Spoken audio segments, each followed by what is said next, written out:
சுவாமி மனவாள மாமுனிகள் திருவடிகளே சரணம். ஜெய் பிரேமிகேந்திர சத்குருதேவ் பகவானிக்கு ஜெய். ராமானுஜா ராமானுஜா ராமானுஜா ராமானுஜா ராமானுஜா ராமானுஜா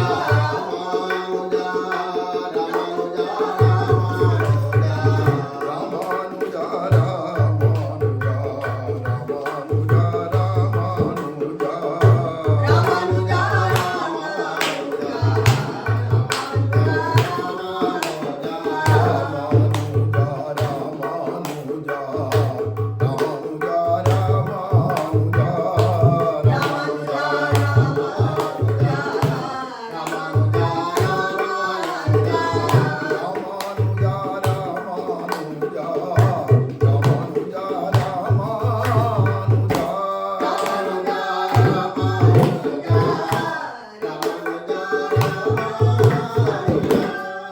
ராமானுஜாச்சாரிய பகவான் கி ஜெய். சுவாமி மனவாள மாமுனிகள் திருவடிகளே சரணம். ஜெய் பிரேமிகேந்திர சத்குருதேவ் பகவான் கி ஜெய். ஸ்ரீசைலேச தயாபாத்திரம் தீபக்தியாதி குணார்ணவம் யதீந்திர பிரவணம் வந்தே ரம்யதா மாதரம் முனிம். முன்னம் திருவாய் மொழிப்புள்ளை தாம் உபதேசித்த நேர்தன்னின்படியை தனவாத சொல் மணவாள முனி தன் அன்புடன் செய் உபதேச ரத்தினமாலை தன்னை தன்னெஞ்சு தன்னில் தரிப்பவர் தாள்கள் சரண் நமக்கே. மண்ணுயிர்கள் இங்கே மணவாள மாமுனிவன் பொன்னடியாம் செங்கமல போதுகளை உன்னிச் சிரத்தாலே தீண்டில் அமானவனும் நம்மை கரத்தாலே தீண்டல் கடன். கோலாகல தயா பாத்திரம் மாதுரீரமணம் பிரபும் பக்த பிரியம் பிரேமிகேந்திரம் ரசிகாச்சாரியமாஸ்ரயே. சுவாமி மனவாள மாமுனிகள் திருவடிகளே சரணம். இந்த உபதேச ரத்னமாலை அப்படிங்கிற திவ்யமான பிரபந்தத்தை சுவாமி மனவாள மாமுனிகள் அருளிச்செய்யவே அவருடைய மனசுல இது பிராரம்பிச்சது வேதமாகிய திவ்யமான வேதமாகிய திரவிடோபனிஷத் அப்படின்னு சொல்லக்கூடிய பக்தாமிருதமான திவ்ய பிரபந்தத்திலேருந்து ஆரம்பிக்கிறது. திவ்ய பிரபந்தம் தானே தமிழ் வேதம் நமக்கு. அதனால அதில் ஆரம்பிச்சு எப்படி வேதத்துக்கெல்லாம் பிரம்மசூத்திரமா இருந்ததோ அந்த பிரம்மசூத்திரமா இருக்கக்கூடிய ஸ்ரீவச்சன பூஷணம் அப்படிங்கிறதான ரகசிய கிரந்தம் பிள்ளைலோகாச்சாரியர் அருளி செய்தது. அதுதான் அங்கே தாத்பரியம். ஏன்னா சகல வேதத்துக்கும் எப்படி பிரம்மசூத்திரம் தாத்பரியமோ அந்த பிரம்மசூத்திரத்துக்கு எப்படி ஸ்ரீபாஷ்யம் தாத்பரியமோ அத மாதிரி சகல திராவிட வேதமாகிய திவ்ய பிரபந்தத்துக்கு தாத்பரியம் எதிரானா ஸ்ரீவச்சன பூஷணம். ஸ்ரீவச்சன பூஷணத்துடையதான தாத்பரியம் அதுக்கு பாஷ்யம் சுவாமி மனவாள மாமுனிகளே பண்ணியிருக்கிறவர். இப்போ அந்த மனவாள மாமுனிகளுக்கு அந்த உட்பொருள் எது ஆழ்பொருள் எது அப்படிங்கிறது இப்போ நல்ல விசதத்தமமாக தெரிஞ்சு விட்டதுனால அப்போ அந்த விசதமான விஷயத்தை தான் இங்கே எடுத்து சொல்றார். ஆழ்பொருள் எல்லாம் ஆரறிவார் அப்படிங்கிறதும் அந்த ஆழ்பொருள் இன்னது அப்படிங்கிறத நம்ம உபதேசம் பண்ணணும். இப்போ அதான் அவருடைய ஹிருதயத்தில் உபதேச ரத்னமாலையில் உபதேசமே எதிரான அந்த பிள்ளைலோகாச்சாரியர் சுவாமி அருளி செய்ததான ஸ்ரீவச்சன பூஷணத்தினுடைய ஆழ்பொருளை சொல்லணும். இந்த ஸ்ரீவச்சன பூஷணத்துக்கு எதனால பெருமை அப்படின்னா பிரபந்தத்தால. பிரபந்தத்தை வச்சுன்னு வேதத்தை வச்சுன்னு தானே பிரம்மசூத்திரம், பிரபந்தத்தை வச்சுட்டு திவ்ய பிரபந்தத்தை வச்சுட்டு தான் இங்க ஸ்ரீவச்சன பூஷணம் மூலம். அப்போ அந்த மூலத்தினுடைய தாத்பரியம் ஆழ்பொருள் எதுவோ அதை தான் இங்க உபதேச ரத்னமால சொல்லணும்ன்றது அவருடைய அபிப்பிராயம். இதுக்கு சரமமான ஸ்லோகம் இருக்கு இல்லையா? பகவத்கீதைக்கு சரம ஸ்லோகம் உண்டு. ராமாவதாரத்தில் சரம ஸ்லோகம் சொன்னார். அதே மாதிரி வராகவதாரத்தையும் சரம ஸ்லோகம் சொன்னார். அதுக்குதான் வார்த்தையினே பேரு. அது மாதிரி ஒவ்வொரு பிரபந்தத்துக்கும் சரமமான பாசுரம் உண்டு. அத மாதிரி இந்த பிரபந்தமான உபதேச ரத்னமாலைக்கு சரமமான பாசுரம் ஞானம் அனுட்டானம் இவை நன்றாகவே உடையனான குருவை அடைந்த கால் மாநிலத்தீர் தேனார் கமல திருமாமகள் கொழுடன் தானே வைகுந்தம் தரும் அப்படிங்கிறது இருக்கு இல்லையா? இதுதான் பிரதானமா விஷயம். ஸ்ரீவச்சன பூஷணத்துடைய ஆழ்பொருளை அங்க விஸ்தாரமா சொல்ல ஆரம்பிக்கிறார். அதுல தான் அப்போ அந்த ஞானம் அனுஷ்டானம் இவை நன்றாகவே உடையனான ஒரு ஆச்சாரியனை நீ ஆசிரியக்கணும். எம்பெருமான் தானே உனக்கு வைகுண்டம் கொடுத்துருவான், இல்லை நீயே தன்னால வைகுண்டம் போயிடலாம். ஏன்னா ஆச்சாரிய சம்பந்தம் இருக்கிறதுனாலையோ ஆச்சாரியுடைய அபிமான பாத்திரமா இருக்கிறதே போரும். இதுதான் ஸ்ரீவச்சன பூஷணத்துடைய தாத்பரிய அர்த்தம் ஆழ்பொருள். அந்த நிஷ்டையில நில்லு மறிந்து அப்படின்னு அதுலேயே நிற்கணும். அந்த நிஷ்டையில நிற்கணும். என்னடான்னா எம்பெருமான காட்டிலும் நமக்கு நடமாடும் நம்பெருமாள் ஆச்சாரியர் தான். அதுவும் எந்த ஆச்சாரியர்னா நம்ம அஸ்மதாச்சாரியர், நமக்கு யார் ஆச்சாரியரோ சமாஷ்டம் பண்ணவரோ. அதனால தன் குருவின் தாளினைகள் தன்னில் அன்பொன்று இல்லாதார்னு பின்னாடி சொல்லிட்டு வர போறார். அப்ப அந்த ஆழ்பொருளை எப்படி விஸ்தாரமா விசதமா அதை அனுஷ்டிச்சவாளுடைய அனுபவம் உள்பட இதுல சொல்லிட்டு வர்றார் பின்னாடி. இந்த ஞானம் அனுஷ்டானத்துக்கு அப்புறமா தான் உபதேச ரத்னமாலையிலேயே முக்கியமான விஷயம். ஏன்னா அதுக்கு முன்னாடி சொன்னதெல்லாம் இந்த ஸ்ரீவச்சன பூஷணம் அது எதிலேருந்து ஏற்பட்டதுன்னா பிரபந்தத்திலேருந்து ஏற்பட்டது. அப்ப அந்த பிரபந்தத்தை அருளை செய்ததான ஆழ்வார்களுடைய ஏற்றம், பிரபந்தத்தினுடைய ஏற்றம்லாம் சொல்லி, அந்தந்த ஆழ்வார்கள் எந்தெந்த திருநட்சத்திரத்துல அவதாரம் பண்ணாங்கிறத சொல்லி, அந்தந்த ஆழ்வார்கள் எந்தெந்த இடத்துல திவ்ய தேசங்கள்ல தோன்றினா அப்படிங்கிறத சொல்லி, அதுக்கப்புறம் அந்த எந்தெந்த ஆழ்வார்கள் என்னென்ன பிரபந்தம் அருளை செய்தாலோ அதுல எல்லாத்தையும் வச்சு திருவாய்மொழி முக்கியம்னு சொல்லி, அந்த திருவாய்மொழிக்கு யார் யார் வியாக்கியானங்கள் விஸ்தாரமா பண்ணினான்றதை சொல்லி, அதை அத்தனையும் சொல்லிட்டு வந்ததோடு இல்லாத, அப்போ அந்த திருவாய்மொழி அது அதோடு மட்டும் இல்லாத மிச்சம் இருக்கிற 3000 பாசுரங்களுக்கும் யார் வியாக்கியானம் பண்ணா, சுவாமி விரிவாச்சான் பிள்ளை மற்றுள்ளவைக்கும் தெரிய வியாக்கியங்கள் செய்வாள் அப்படிங்கிறதுனால அதெல்லாமும் சொல்லி, ஆக 4000 திவ்ய பிரபந்த வியாக்கியானங்களை சொல்லிவிட்டு அதுல திருவாய்மொழி அதுல ஈடு வியாக்கியானத்தை சொல்லி, அந்த ஈடு வியாக்கியானம் தனக்கு எப்படி கையில கிடைச்சது அப்படின்னு சுவாமி மனவாளம் அவர்கள் இந்த குரு பரம்பரையை சொன்னார். இதெல்லாம் முடிச்சிட்டதுக்கு அப்புறமா ஸ்ரீவச்சன பூஷணத்தை இப்ப ஆரம்பிக்கிறார் அப்படின்னு. ஏன்னா அந்த பிரபந்தத்தினுடைய தாத்பரியமான ரகசியங்கள் உள்ள இருக்கிற புதஞ்சு கிடக்கிற ரகசியங்களை ஆதாய பக்தி யோகாக்கியம் ரத்னம் சந்தர்சியாமியம் யாமுனாரிய சுதாம்போதிம் அவகாகிய யதாமதிம் அப்படின்னு அங்க ராமானுஜர் சொல்றது மாதிரி ஆளவந்தாராகிய அந்த ஞானமான ஆழ்கடல்ல உள்ள போய் அதுல இருக்கக்கூடிய அபூர்வமான முத்துக்களை வெளில கொண்டு வந்து உங்களுக்கு காட்டுறேன்னார். அத மாதிரி இங்க திவ்ய பிரபந்தம் அதுலயும் திருவாய்மொழி அதுல உள்ள இருக்கக்கூடிய ரகசியார்த்தங்கள் எல்லாம் வெளியில கொண்டு வந்து காட்டினவர் சுவாமி பிள்ளை லோகாச்சாரியர் எதிர ஸ்ரீவச்சன பூஷணத்துல. அப்ப அந்த ஸ்ரீவச்சன பூஷணம் தான் இவருக்கு மனசுல இருந்தா கூட இது எங்கேருந்து வருது அப்படின்னா பிரபந்தத்திலேருந்து வருது. இப்ப பிரபந்தத்திலேருந்து வருது அப்படின்னா இப்ப வந்து மழையை ஒருத்தன் வர்ணிக்கணுமானா மழை மேகத்திலேருந்து வருது, மழை மேகத்திலேருந்து வருதுன்னு பொதுவா வர்ணிக்கிறவா எல்லாராலையும் முடியும். ஆனா இங்க கடலை போய் ஒருத்தன் வர்ணிச்சுருப்பான். என்னத்துக்குடா கடலை போய் வர்ணிக்கிறான்னா அந்த கடல்ல இருந்து தான் மேகமானது தண்ணீரை முகந்து கொடு ஆர்த்து ஏரி, அப்புறமா அந்த மேகத்தை வர்ணிக்கிறது. ஏரின மேகம், ஏரி பூர்ணமா ஆவருத்தமான மேகம், அதுக்கப்புறம் அதுல இருந்து மழை எப்படி கொட்டுறது, அது எப்படி மின்னல், எப்படி இடி அப்படின்னா இவன் மேகத்திலேருந்து மழை வரத வருண்டிடா ஒருத்தன்கிட்ட சொல்லிச்சு. அந்த மேகத்தை மட்டும் வர்ணிச்சு பிரயோஜனம் இல்லை, சாகரத்தை வர்ணிச்சு சாகரத்திலேருந்து எப்படி அந்த மேகம் முடியறது, ஜலத்தை ஆகாசத்துக்கு எப்படி அது கொண்டு வருது, ஆகாசத்துலேருந்து எப்படி மழை பொழியுதுன்னு இத்தனையும் வர்ணிச்சு கடைசியில் மழையும் வர்ணிக்கணும். அப்பதான் மூலத்திலேருந்து பிடிச்சான் ஆயிடும். அதே மாதிரி பிரபந்தம் தான் மூலமாக்கிறதுல ஸ்ரீவச்சன பூஷணம் தான் இவர் சொல்ல வேண்டிய உபதேச ரத்னமாலை. அதுலேயும் ஆழ்பொருள் தான் சொல்ல வேண்டியது. ஆழ்பொருள் எதிரான ஆச்சாரிய நிஷ்டை இதுக்கு அதிலேருந்து கொண்டு வந்தார். ஆரம்பத்திலேருந்து கடலை வர்ணிச்சு அந்த சாகரத்திலேருந்து எப்படி மேகமானது உரியறதுன்றதுலேருந்து ஆரம்பிச்சுன்னு வரணும். மேகமானது எதை உறிஞ்சுது அப்படின்னா அந்த திவ்ய பிரபந்தமாகிய கடல்ல இருக்கிற தீர்த்தத்தை உறிஞ்சுது. அதுக்கப்புறமா அது என்ன பண்ணுதுன்னா அது அப்படியே உப்பு தண்ணீர் அப்படியே கொட்டலைங்க, அதை அமிர்தமாக்கி மழையா பொழியறது இல்லையா, நல்ல குடிநீராக்கி மழையா பொழியறது இல்லையா, அதை மாதிரி வெள்ளம் என்ன பண்ணனா அந்த பிரபந்தத்தை அப்படியே திருப்பி சொல்லலை, அதுல இருக்கிற தாத்பரியமான ரகசியார்த்தங்களை எடுத்து அப்படியே அதை அமிர்தமாக ஆக்கி ஸ்ரீவச்சன பூஷணம்னு கொடுத்தார்.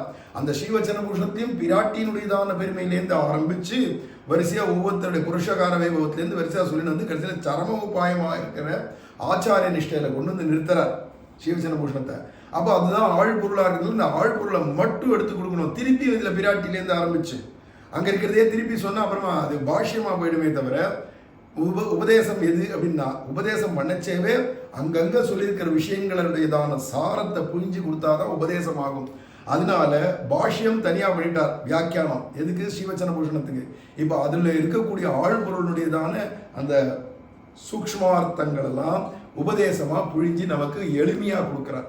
அதுவும் ரொம்ப கடினமான தமிழ்ல திருப்பி திருவாய்மொழி அல்லது திருச்சந்த விருத்தம் மாதிரி கொடுத்துன்னு போனார்னா அதுக்கு திருப்பி வியாக்கியானம் ரொம்ப பார்க்க வேண்டியதா போயிடும். ஆனா உபதேசத்தினாலே ஓரளவுக்கு அதை வாசிச்சாலே தமிழ் தெரிஞ்சவாளுக்கே புரியாமடியான எளிமையான லலிதமான மதுரமான தமிழ்ல பாடிட்டு போயிட்டார் சுவாமி மனவாள மாமனிகள்.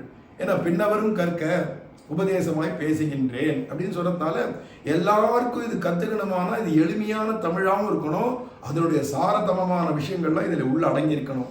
அப்படிதான் ரொம்ப பெரியவா கொடுப்பா. அதுதான் விசதவாக் சிகாமணியான அப்படின்னு நம்பெருமாள் ஏன் அதை சொன்னார்னா, இவருடைய வாக்கு எல்லாருக்கும் பேதை பாமரர்களுக்கும் புரியும், ஒன்றும் படிக்காதவனுக்கும் புரிய போடுது.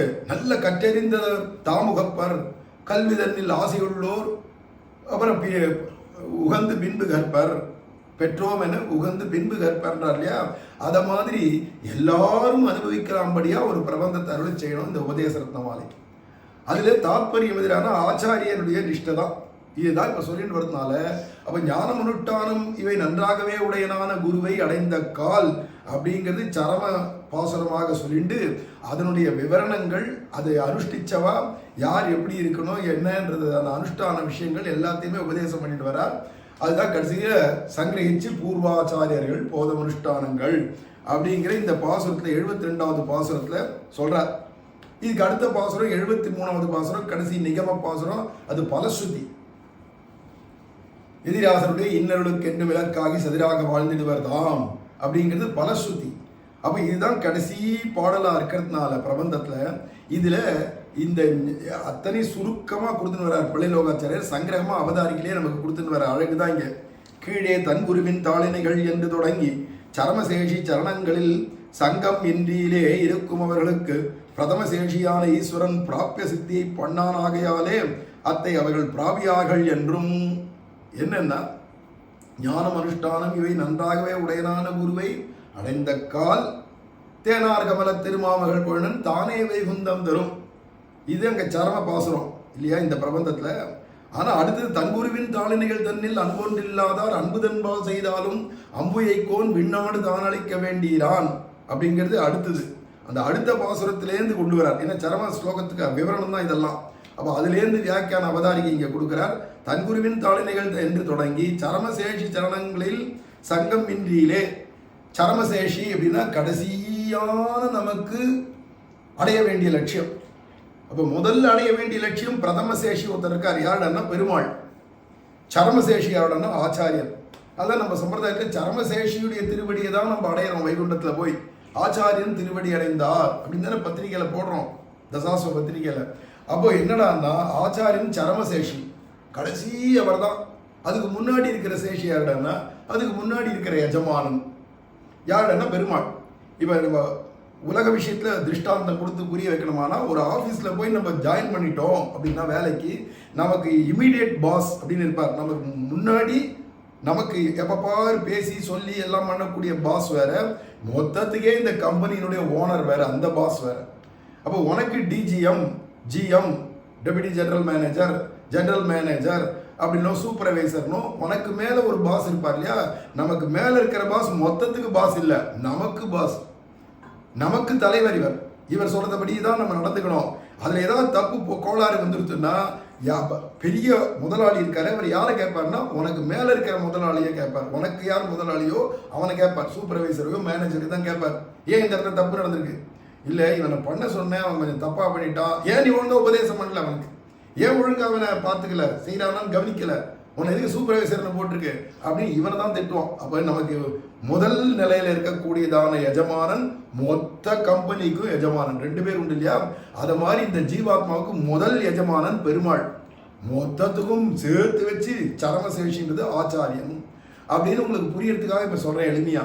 அப்போ மொத்தத்துக்கும் பாஸ் யாரோட, மொத்தத்துக்கும் எஜமானன் யாரோடனா ஆச்சாரியர் தான். இமீடியட் பாஸ் அப்படின்றது என்னன்னா, இப்போ உடனே நமக்கு இருக்கக்கூடியதான தலைவர் எஜமானர் அப்படிங்கிறவர் பெருமாள். ஆக இது ஆரம்பப்படி, முடிவான படி. ஒரு கால் நமக்கு பக்கத்தில் இருக்கக்கூடிய நம்மளை இப்போ முதல்ல சொல்லி தந்து இப்போ பண்ணு, இதை பண்ணு, அதை பண்ணி, இதை பண்ணாதேன்னு சொல்லக்கூடிய சூப்பர்வைசர் ஒருத்தர் இருக்காருன்னு வச்சுப்போம். அவர் ஒரு கால் நீ பண்ணது தப்புன்னு கத்துறார், நம்மளை போட்டு திட்டுறார். ஆனால் மொத்தத்துக்கு பாஸ் இருக்கார் பாரு, அவர் அங்கேருந்து வந்து அவர் பண்ணது நீ ஏன் தப்புன்னு சொல்ற, அவன் பண்ணது கரெக்டாக தான் இருக்கு, நீ தான் புரிஞ்சுக்கல மக்கு அப்படின்னு ஒரு குட்டை போட்டுட்டு அவனுக்கு இன்னும் ப்ரமோஷனை தூக்கி இவனுக்கு மேலே தூக்கி கூட போடலாம். அப்போ யார் கையில் இருக்குது அப்படின்னா, அப்போ மொத்தத்துக்கு இந்த முதலாளிக்கு இருக்கு. அந்த மொத்த முதலாளியான ஆச்சாரியர் பார்த்து ஒரு ஜீவனுக்கு 100க்கு 100ன்னு போட்டாச்சுன்னா, பெருமாளிங்க மைனஸில் 10 மார்க் போட்டாருன்னா கூட அது செல்லுபடி ஆகுது. மேலே இருக்கிற பாஸ் நேர ப்ரமோஷன் தூக்கின்னு போயிடுவார். அதனால தான் ஆச்சாரிய அபிமானம், உந்தன் அபிமானமே உத்தாரகம் என்று. இதுதான் உத்தாரகம். அப்போ பகவான் நீ உன் ஆச்சாரியர்கிட்ட பிரியம் இல்லை, கைங்கரிய நிஷ்டை இல்லை, ஆச்சாரியன்ட்ட பிரேம நிஷ்டை இல்லை, thickest love and affection English சொல்ற மாதிரி பிரேமம் கனக்க உண்டானால் ஆச்சாரியன் பக்கலிலும் பிரேமம் கனக்க உண்டானால் அப்படிங்கச்சு அந்த பிரேமை இருக்கே இது ரொம்ப முக்கியம். அதனால தங்குழுவின் தாளினைகள் தன்னில் அன்பொன்றில்லாதார் அப்படிங்கிறது சரமசேஷி சரணங்களில் சங்கமின்றியிலே இருக்கும் அவர்களுக்கு. அவ ஆச்சாரியனுடைய திருவடி வாரத்துல சங்கம் இல்லை, சேர்த்தி இல்லாதவனுக்கு பிரதமசேஷிய ஆரம்பப்படியில் இருக்கக்கூடிய எஜமானனான ஈஸ்வரன் அதாவது ஸ்ரீமன் நாராயணன் பிராபிய சித்தி பண்ணான் ஆகையாலே இவனுக்கு வைகுண்டமோ அங்கு கிடைக்க வேண்டிய லாபமான ஒரு கைங்கரிய லாபமோ அத்தை அவர்கள் பிராபியார்கள் என்றும் இந்த பாசுரத்தினுடைய சுருக்கத்தை சொல்லிட்டாரு இப்போ சங்கிரகத்தில். இனி ஞானானுஷ்டான பரிபூர்ணனான சதாச்சாரியனுடைய சமாஷணத்தாலே சிவப்பதியானவன் தானே ஸ்ரீவைகுண்டத்தை தந்திரலும் என்றும் அவ அதுக்கு முதல்ல சொன்ன சரம பாசுரத்தில் ஞானம் அனுஷ்டானம் இவை நன்றாகவே உடையனான குருவை நீ ஆசிரியச்சுவிட்ட அவரோட சங்கம் உனக்கு கிடைச்சிருத்தினாலே தானே வைகுண்டம் தரும். அதனால வைகுண்டம் பகவானே கொடுத்துருவான் அவனுக்கு, இல்லேன்னு அவனால் சொல்ல முடியாது. மேலும் நீ அந்த பகவான் கொடுக்க மாட்டேன்னா கூட தானே ஆச்சாரியனுடைய அபிமானம் இருக்கிறதால அவர் வைகுண்டம் போறாருன்னா அவர் திருவடியை பிடிச்சிருக்கிற சரண தூளியான நம்மளும் அந்த வைகுண்டத்துக்கு போய் சேர்ந்துருவோம். எப்படி டிக்கெட்டு இங்கேருந்து டெல்லிக்கு டிக்கெட் புக் பண்ணியிருக்கோம், அந்த ரிசர்வேஷன் பொட்டியில் போய் நம்ம அந்த சீட்டில் ஏறி உட்காந்துடுறோம். நம்ம உட்காடுறோன்னு நமக்கு தானே துட்டு கொடுத்து டிக்கெட் வாங்கியிருக்கோம், நம்ம சரீரத்துக்கு நம்ம போய் உட்காரத்துக்கு தானே வாங்கியிருக்கோம் டெல்லிக்குன்னா. அதை நம்ம தூக்கின்னு போகிற பொட்டி படுக்க, அந்த பொட்டி படுக்க, அந்த படுக்கையில் இருக்கக்கூடிய மூட்டை பூச்சி கூட காலனா செலவில்லாத, அதுக்கு ரிசர்வேஷன் கிடையாது, டிக்கெட்டு கிடையாது, பைசா கிடையாது, ஒன்றும் கிடையாது, ஓசியில் வித்தவுட்டில் ஏன்னா இந்த எஜமானனோட வந்திருக்கு, நேராக டெல்லி போயிடும். முதல் இன்ஜின் எங்கே போகிறதோ அதை பின்னாடியே தொத்திருக்கிற அத்தனை பெட்டிகளான கம்பார்ட்மெண்ட்டும் போயிடும், அதில் உட்காந்துருக்கவாலும் போயிடுவா, டிக்கெட் கொடுத்து வாங்கினவாள்லாம் ரிசர்வ் பண்ணவாலும் போயிடுவா. அவள் கொண்டு வந்ததான மூட்டை பூச்சி உட்பட எலி கிளி இருந்ததுன்னா, குட்டி குஞ்சு எலி இருந்ததுன்னா அதுவும் அங்கேயும் ஓடிட்டு இருந்து அதுவும் போயிடும் டெல்லிக்கு. ஆக எல்லாத்துக்கும் எப்படி உண்டோ அதை மாதிரி அந்த ஆச்சாரியனுடைய திருவடி வாரத்தில் அல்லலுக்கு நேரே உறைவிடம்னு அல்லல் கொடுத்துட்டு ஆச்சாரியன் திருவடியை பிடிச்சின்னு ஒருத்தன் உட்காண்டிருந்தான்னா கூட, 12 ஆகிலும் பாங்கல்லராகிலும் அப்படி இருந்தான்னா கூட அவனும் எலி மாதிரியும் மூட்டை பூச்சி மாதிரியும் போய் சேர்ந்துருவான் வைகுண்டம். ஆச்சாரியன் போகிறதுனால அவன் திருவடி தூளியில் இருக்கிறதுனால இவனும் போயிடுவான். அப்படிங்கிறதுனால ஞானானுஷ்டான பரிபூர்ணனான சதாச்சாரியனுடைய சமாஷணத்தாலே அவன் ஆசரிச்சான்றதுனாலே சிவப்பதியானவன் தானே ஸ்ரீ வைகுண்டத்தை தந்திரலும் என்றும் இந்த பாசுரத்தினுடைய விளக்கம் சங்கிரகம். இப்படியான பின்பு உஜ்ஜீவன அபேட்சை உடையவர்கள் எல்லாரும் தம் ஆச்சாரியர்கள் பாதத்திலே பக்தியை பண்ணுங்கோள். அதனால யார் யாரெல்லாம் உஜ்ஜீவிக்கணும்னு நினைக்கிறோ, உஜ்ஜீவிக்கிறதுனா வைகுண்டத்தில் போய் நித்திய நிரந்தரமான கைங்கரியத்தில் ஈடுபடுறது, எந்த அபேட்சையும் இல்லாத எதிர்பார்ப்பும் இல்லாத அப்படின்னு வச்சுப்போமே. அப்படி யாருக்கெல்லாம் அந்த மாதிரி உஜ்ஜீவிக்கணும் உய்ய நினைவுடு ஈர் அப்படிங்கிற பாசம், உஜ்ஜீவிக்கணும்ன்ற எண்ணம் யார் யாருக்கு இருக்கோ எல்லாரும் தம் ஆச்சாரியர் பாதத்திலே பக்தியை பண்ணுங்கோள். அவ ஆச்சாரியன்ட்ட பக்தி பண்ணுங்கோ, தன்னால உஜ்ஜீவிச்சு போயிடலாம். அதுக்கு உஜ்ஜீவிச்சுட்டா அப்புறமா என்னன்னா கையிலங்கு நெல்லிக்கனினார் அங்க பாசத்துல அது சொல்றார், கரதலா மலக்கம் போலே.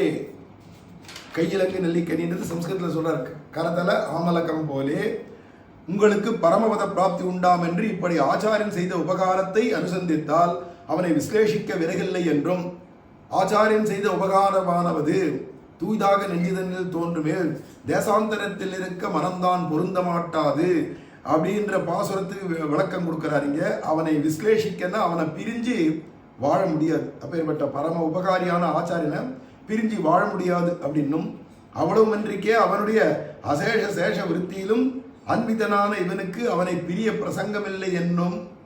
அதுக்கப்புறமா என்னன்னா தேசாந்தரத்தில் இருக்க மனம்தான் பொருந்த மாட்டாது. அவர் ஒரு ஊர்ல இருக்கார், நம்ம வேற ஊர்ல இருக்கோம் அப்படின்னு இல்லாத அந்த ஆச்சாரியன் திருவடி வாரத்துல அவருடைய ஆசிரமத்திலேயோ அவருடைய மடத்திலேயோ அல்லது அவருடையதான ஒரு கால் திருமாளிகையிலையோ இப்படியே நம்ம இருந்துண்டு அதுக்கப்புறமா என்னடான்னா அதுவே கைக்கறியுமே பொழுதுபோக்கா அப்படியே இருந்துட்டோம்னு வச்சுப்போம். அப்படி இருக்கிறதுக்கு ருச்சி வந்துடுத்து அப்படின்னாக்கா அப்புறமா இருக்க முடியுமா, பிரிஞ்சு இருக்க முடியுமா? ஆச்சாரியரை பிரிந்திருப்பாரார் அப்படின்னு கேட்கிறார். அதனால இப்படி சிஷ்யாச்சாரியர்களான இருவரும் ஆத்ம தேகங்களை ரட்சித்து கொண்டு போரும்படியும் அப்படிங்கிறார். அப்ப ஆச்சாரியர் சிஷ்யரும் எதை போஷிக்கணும்னா, ஆச்சாரியன் சிச்சன் ஆர்வீரை பேணும் அவன், அப்படிங்கிறதால ஆச்சாரியன் சிச்சன் ஆறுயிரை பேணும் அவன் தேசாரும் சிச்சன் அவன் சீர்வடிவை ஆசையுடன் நோக்கும் அவன் என்னும் நுண்ணறிவை கேட்டு. அப்ப ஆச்சாரியன் என்ன பண்ணணும், சிஷ்யன் என்ன பண்ணணும்? சிஷ்யன் ஆச்சாரியனுடைய அனுஷ்டானங்களையோ ஞானத்தையோ, ஆச்சாரியன் என்ன ஒழுங்கா பண்றாரா, கத்தல எத்தனை மணிக்கு எழுந்துக்கிறார், தீர்த்தம் பண்றாரா, ஜபம் பண்றாரா, பாராயணம் பண்றாரா, ஒரு கால் பூஜை பண்றாரா, அவர் என்ன பண்றார் அப்படின்னு ஆன்மீக விஷயமா ஆத்ம விஷயமா லாபமாக அவர் என்ன பண்றாருன்றதை நீ பார்க்க கூடாது. சிஷ்யனா இருக்கிறவன் அதை பார்க்க கூடாது. ஆச்சாரியன் திருமேனி பாங்கா இருக்கா, ஆச்சாரியன் சரீரம் பாங்கா இருக்கா, வியாதி வெக்க இல்லாத இருக்காரா, நோய் நொடி இல்லாத இருக்காரா, அவர் திருமேனி பாங்கா இருக்கணுமே, அவர் திருமேனி நோகாத இருக்கணுமே, அவர் மனசு கோணாத இருக்கணுமே அப்படின்னு இதையே தான் பார்க்கணும் சிஷ்யன். ஆச்சாரியன் சிஷ்யனுடைய உடம்பு வாடாத இருக்கா, மனசு வாடாத இருக்கான்லாம் பார்க்கக்கூடாது. நன்றாக திருப்தி பண்ணி கொடுறது அவன் வேலை அப்படின்னு. அவன் ஆத்மா எப்படி இருக்கு, அவன் சுத்தாத்மாவை ஆயிட்டானா, அவன் செய்ய வேண்டியதான நித்தியானுஷ்டானங்களை ஒழுங்கா பண்றானா, கைக்கரியாதிகளை ஒழுங்கா பண்றானா, நிரபேட்சனா எதுலையும் விருப்பம் இல்லாத கைங்கரியம் வழிவிலா அடிமை செய்யறானா, இப்படின்னு ஒவ்வொன்றத்தையும் பார்க்க வேண்டியது ஆச்சாரியனுடைய கிருத்தியம், ஆச்சாரியனுடைய கைங்கரியம். சிஷ்யனுடைய கைங்கரியம், ஆச்சாரியனுடைய கைங்கரியம் ரெண்டுத்தையும் இங்க சொல்லிட்டு போறார். அதனால இப்படி சிஷ்யாச்சாரியர்களான இருவரும் ஆத்ம தேகங்களை ரட்சித்து கொண்டு போரும்படியும், அதிலும் சிஷ்யனானவன் பிராபிய தேசத்தில் விருப்பமற்று அவன் திருவடிகளில் கைங்கரியமே நிரதிசிய புருஷார்த்தம் என்று ஆதரித்து போரும்படியும் அப்படிங்கிறார். அதனால ஒரு கால் வைகுண்டத்துல கூட ஆசை இருக்காது. பிற என்னன்னா இங்கேயே ஆச்சாரியன் இருக்கார், அப்ப ஆச்சாரியனுக்கு கைங்கரியம் மட்டும் இங்கே தானே இருக்கணும். அதுல வைகுண்டத்திலையும் பெருந்தீபமான வைகுண்டத்துல கூட ஆசையும் அது அற்று அப்படிங்கிறதுனால அது பெருந்தீபத்தில் அன்பதுமற்று மிக்க ஆசையினால் நம்பிள்ளைக்கான அடிமைகள் செய் அப்படின்னு பின்பழகராம் பெருமாள்ஜியருடைய அனுஷ்டானத்தை இங்க எடுத்து காட்டுறார் அடுத்தது. அப்ப வைகுண்டத்துக்கு இப்போ போய் என்ன பண்ண போறோம்? எங்க ஆச்சாரியர் இங்க இருக்கார், எனக்கு கைங்கரியம் வைகுண்டத்துல போய் நாராயணனுக்கு இல்ல, பிராட்டிக்கு கூட இல்ல, அங்க இருக்கிற நித்திசூரிகளுக்கு இல்ல, எங்க ஆச்சாரியருக்கு தான். இல்லையே குரு பரம்பரையில வந்து ஆச்சாரியர்கள் அங்கதானே இருப்பா. உங்க ஆச்சாரியருடைய ஆச்சாரியர் குருபியஸ் தத் குருபியஸ் குருபியா நமோ வாகமதி மகின்னு சொல்றது மாதிரி நம்ம ஆச்சாரியர் அவருடைய ஆச்சாரியர்கள் அங்கே தானே இருப்பார். உங்க சொந்த ஆச்சாரியர் வேணா பூமியில இருக்கலாம், இப்ப நில உலகத்துல. பரமாச்சாரியர்லேருந்து ஆரம்பிச்சு முன்னாடி இருந்த ஆச்சாரியர்கள்லாம் வைகுண்டத்துல இருப்பாளே, அங்க போய் அவளை கைங்கரியம் பண்ணலாமே. என்ன எனக்கு சொந்த ஆச்சாரியர் யாரோ அவருக்கு தான் நான் பண்ணுவேன், அவருக்கு மேல இருக்கிறதுலாம் அப்புறமா அங்க வைகுண்டத்தை போய் பார்த்துக்கிறேன். எங்க ஆச்சாரியர் சொல்றபடி எங்க ஆச்சாரியருக்கு பண்ணிட்டாருன்னா நான் பண்ணுவேன், எங்க பரமாச்சாரியருக்கு பண்ணினா பண்ணுவேன், குரு பரம்பரைக்கே பண்ணினா அங்க போய் பண்ணுவேன். இங்க எனக்கு கிடைச்சிருக்கிறது எங்க ஆச்சாரியர், இவருடைய திருவாடி வாரத்துல தான் நான் கைங்கரியம் பண்ணுவேன். என்னால் பெருந்தீபத்தில் அன்பதும் மற்ற மிக்க ஆசையினால் நம்பிள்ளைக்கு ஆன அடிமைகள் செய் அப்படிங்கிறதுனால பிராபிய தேசத்திலே விருப்பமற்று அவன் திருவடிகள் கைங்கரியமே நிரதிசிய புருஷார்த்தம். எங்க ஆச்சாரியருடைய திருவடி வாரத்துல கைங்கரியம் தான் எனக்கு புருஷார்த்தம் என்று ஆதரித்து போரும்படியும் அதுக்கு நிதர்சன பூதரான அனுஷ்டாதாக்களையும் நிதர்சன பூதரான இந்த மாதிரி யார் இருந்தா அப்படின்னா பின்பழகராம் பெருமாள்ஜியர் நம்பிள்ளைக்கான அடிமை செஞ்சார், வைகுண்டத்தை கூட ஆசை இல்லாத அப்படிங்கிற திருஷ்டாந்த பூர்வமாக அந்த கதையும் சொல்லி நமக்கு பிரமாணத்தோட அடுத்து சொல்லிட்டு போனார் இல்லையா. அனுஷ்டாதாக்களையும் இப்படி ஆச்சாரியர்கள் ஆதரித்து போரும் அனுஷ்டானத்திலே அஞ்ஞராயிருக்கும் அவர்களுடைய உக்தி பிரமஹேதுவாய் இருக்குமாகையாலே தன் நிவர்த்தகமான பூர்வர்களுடைய அனுஷ்டானமே ஆதரணியம் என்னும் அத்தையும் இப்படி அனுகூல பிரதிகூலரான உக்தரான இவர்கள் நிரூபண முகேன பரிகிராகியர் பரித்தியாஜர் என்னும் அத்தையும் இவர்கள் இது வரிசை அடுத்தது வரக்கூடியது. ஆச்சாரியர்கள் அனைவரும் உன் ஆச்சரித்த ஆச்சாரம் தன்னை அறியாதார், பேசுகின்ற வார்த்தைகளை கேட்டு மருளாதே, அதான் பிரம. ஆச்சாரியர்கள் அனுஷ்டிச்ச ஆச்சாரம்லாம் தெரியாது. சதாச்சாரிய முகேன சத் சம்பிரதாய வார்த்தைகளை கேட்காத தான் தோன்றியா பேசுறா இல்லையா, அதெல்லாம் பேசுற வார்த்தையில கேட்ட பிரமதான் உண்டாகும். இதுவும் சரிதான் தோணும். துரியோதனம் பேசுறத பார்த்தா மகாபாரதத்துல துரியோதனம் பேசுறதெல்லாம் சரின்னு தோணும். இங்க போய் தர்மபுத்திரர் பேசுறத பார்த்தா தர்மபுத்திரர் சொல்றதெல்லாம் சரின்னு தோணும். பட்சத்துக்கு அது சரிமா இருக்கும். ஆனா சாஸ்திரார்த்த ஞானத்தினுடைய தத்துவார்த்த ஞானம் யாதாத்மிய ஞானம்னு சொல்லுவா.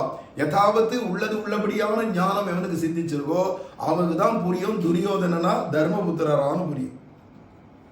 அது தெரிஞ்சவன் யாருடானா கிருஷ்ணன், சர்வம் யுகபத் பேத்தி சர்வஜன். அதனால துரியோதனம் பட்சத்தை இல்லாத இங்க பாண்டவாள் பட்சத்துல இருந்தது காரணமே அவன் யாதாத்மிய ஞானம் உடையவன் பகவான். எதாவது தெரியும் இவன் பேசுற வார்த்தை, இவன் செய்யற செய்கை மட்டும் இல்லாத மனசுல என்ன நினைக்கிறான்றது உள்பட உள்ள புகுந்து பார்க்கிறவனா போயிட்டான். அந்தரியாமியா உள்ளுவார் உள்ளிட்டெல்லாம் உடனிருந்து அருதி என்றேன். அதனால துரியோதனம் சரியானவனா இல்ல தர்மபுத்திரர் சரியானவரா அப்படிங்கிறத ஆராய்ஞ்சு பார்த்து சீர்தூக்கி தான் அவனை விலக்கிட்டு இவன் பின்னாடி போய் நிற்கிறார். இவனுக்கு தூதனாக, இவனுக்கு சாரதியாக, இவன் குதிரைகளை குளிப்பாற்றவனாக, இவனுக்காக ஞானோபதேசம் பண்ணி அவன் அப்படியே சோகத்தில் ஆழ்ந்து கிடக்கிறவனை உத்திஷ்டத அப்படின்னு, பாரதா உத்திஷ்டத எழுந்துரு அப்படின்னு சொல்லி அவனை கிளப்பி விட்டு அப்படின்னு சொல்லி யுத்தத்தை பண்ணு அப்படின்னு அவனுக்கு பிரேரணை பண்ணி கடைசியில இவர்களையே மன்னராக்கி அப்படிங்கிற பர்யந்தம் எத்தனையும் பண்ணினதெல்லாம் கண்ணன் ஏன் பண்ணா அப்படின்னா சீர்தூக்கி பார்க்கிற சக்தி இருக்கு. அது மாதிரி சீர்தூக்கி பார்க்கிற சக்தி இல்லாத இவன் அவன் பேசுறதெல்லாம் கேட்டு பிரமதான் ஏற்படும். இது சரியா அது சரியா அப்படிங்கிற மருளாதே, அவ வார்த்தைகளை கேட்டு மருளாதே. பூர்வர்கள் சீர்த்த நிலை தன்னை நெஞ்சே சேர். நம்ம பூர்வாச்சாரிகள் சொன்னதெல்லாம் அப்படியே மனசுல வச்சுட்டு அனுஷ்டானத்துல வச்சுட்டு இருக்கிறவா சொல்றதை நீ கேள். அதெல்லாம் ஞானம் அனுஷ்டானம் இவை நன்றாகவே உடையனான ஞானம் இருக்குன்னு என்னன்னா சாஸ்திரம் படிச்சிருக்கான். அனுஷ்டானம் இருக்குன்னா நித்திய சந்தியாவந்தனத்துலேருந்து எல்லா கர்மாக்கள்லாம் பண்ணுறான். அவனே பெரிய பெரிய யாகங்கள் ஹோமங்கள்லாம் பண்ணுறான். அவனே நித்தியம் அக்னிஹோத்திரியா இருக்கான். இந்த அனுஷ்டானத்தை பற்றி பேச்சே இல்லை. இதெல்லாம் கர்மா. இது எங்கே கொண்டு போய் சேர்க்கணும்னா திரும்பி கதாகதனம் பண்ணி வைக்கும். இங்கேருந்து சொர்க்காதி லோகங்கள் பிரம்மலோகம் வரைக்கும் கூட்டின்னு போயிட்டு திருப்பி திருப்பி இறக்கி விட்டுரும். புனராவர்த்தினோ அர்ஜுனா பிரம்ம புவனான் லோகான். இப்போ அபுனராவர்த்தி திரும்பி வராத மறுபிறவி தவிர திருத்தின்னு மறுபிறவி இல்லாத ஒரு வைகுண்டத்தில் கொண்டு போய் பெருந்தீபமான வைகுண்டத்தில் கொண்டு போய் வச்சு அந்தமில் பேரின்பத்தை அடியவர்களோட ஒன்று உட்காரணும். அங்கேயே கைவல்யம்னு ஒன்று இருக்கு, அதில் போய் சேர்ந்துடக்கூடாது. வைகுண்டத்தில் இருக்கிற நித்திய சூரிகள் அவளுடைய தாசானு தாசானு தாசானு தாசானு தாசானுன்னு பிரித்திய பிரித்திய பரிச்சாரக பிரித்திய பிரித்திய தொண்டர் தொண்டர் தொண்டர் தொண்டன் சடகோபன்னு அப்படி ஒன்று ஆக்கிக்கணும். அப்படின்னா அதுக்கு நம்ம பூர்வாச்சாரியர்கள் காட்டின பாதை, அதை சொல்லக்கூடியவா, அதை அனுஷ்டிக்கக்கூடியவா, அப்படி ஒரு ஆச்சாரியம் நமக்கு கிடைக்கணும். அப்போ அவா சொல்றது தான் நம்ம கேட்கணும். மற்றவா சொல்றதெல்லாம் கேட்டேன்னா மருண்டு போயிடுவேன். அப்படிங்கிறதுனால மருளாதே பூர்வர்கள் சீர்த்த நிலை தன்னை நெஞ்சே சேர் அப்படின்னு. அப்போ இப்படிப்பட்ட ஆச்சாரியன்ட்ட போய் சேர்ந்துக்கோ அப்படின்னு மனசை பார்த்து சொல்றார். அதுக்கு அடுத்தது நாத்திகரும் நற்கலையில் நன்னறி சேர் ஆத்திகரும் ஆத்திக நாத்திகருமாம் இவரை ஓர்த்து நெஞ்சே. அதை ஆராய்ஞ்சு பார்த்து ஏ மனசே முன்னவரும் பின்னவரும் நாஸ்திகனையும் தூக்கி எறிஞ்சிரு. ஆஸ்திக நாஸ்திகன் பசுத்தோல் போர்த்த புலின்னு சொல்லுவாளே, அது மாதிரி ஆஸ்திகனை மாதிரி வேஷம் இருக்கு. உள்ள பார்த்தா நாஸ்திகம் பேசுறான் அப்படின்னா இந்த நாஸ்திகனை கூட நம்பிடலாம், இந்த ஆஸ்திக நாஸ்திகனை நம்பவே கூடாதுன்றதுனால முன்னவரும் பின்னவரும் மூர்க்கர் முட்டாள்கள் அப்படின்னு தூக்கி எறிஞ்சுட்டு நடு சொன்னவரான ஆஸ்திகரை போய் அவளை திருவடியை பிடிச்சின்னு போ அப்படிங்கிறதுனால அது அழகா சொல்லிட்டு வர. பூர்வருடைய அனுஷ்டானமே ஆரணியம் என்னும் அத்தையும் இப்படி அனுகூல பிரதிகூலராக உக்தரான இவர்கள் நிரூபண முகேன பரிகிராகியர் பரித்தியாஜர். இவாளை சேர்த்துக்கலாம், இவாளை சேர்த்துக்க கூடாது. இவாளை திருவடியை பிடிக்கலாம், இவா திருவடி என்ன இவா இருக்கிற திக்குக்கே நமஸ்காரம் மட்டும் போயிட்டே இருக்க வேண்டியதான். என்னுமத்தையும் இவர்கள் சகவாசத்தால் பலிக்கும் சத்குண அசத்குணங்களையும் நல்ல நல்ல மனம் உள்ளதொன்றை நன்னி இருப்பதற்கு தீய கந்தம் உள்ளதொன்றை அப்படிங்கிற இந்த ரெண்டு பாசுரத்தினால அவளோட சேர்ந்ததுனால உனக்கு சத்குணம் வரும், இவாளோட சேர்ந்தா உனக்கு அசத்குணம் வரும். அப்ப சத்புருஷர்களா இருக்கக்கூடிய சாதுக்களா இருக்கக்கூடிய பரமைகாந்திகளான ஸ்ரீ வைஷ்ணவர்களான ஆச்சாரியர்களை போய் பிடி. ஏன்னா அவ சத்குண சம்பன்னர்கள், இவாள்லாம் அசத்குணங்கள். அசத்குண சம்பன்னர்கள் இவாளுடைய சகவாசத்தினால அவள் யார் யாரோட சேர்றியோ எனக்கு என்னென்ன பலாபலன் உண்டாகும் அப்படிங்கிறதுனால நீ உயிர்ந்து போகணுமான நல்ல மனம் உள்ளதான நல்ல குணமுடையவர்களோட சேரு. தீகந்தம் உள்ளதோடு நீ சேர்ந்துட்டியானா என்னடானா மருட்சி ஏற்படும், அதுல பிரமதான் ஏற்படும்.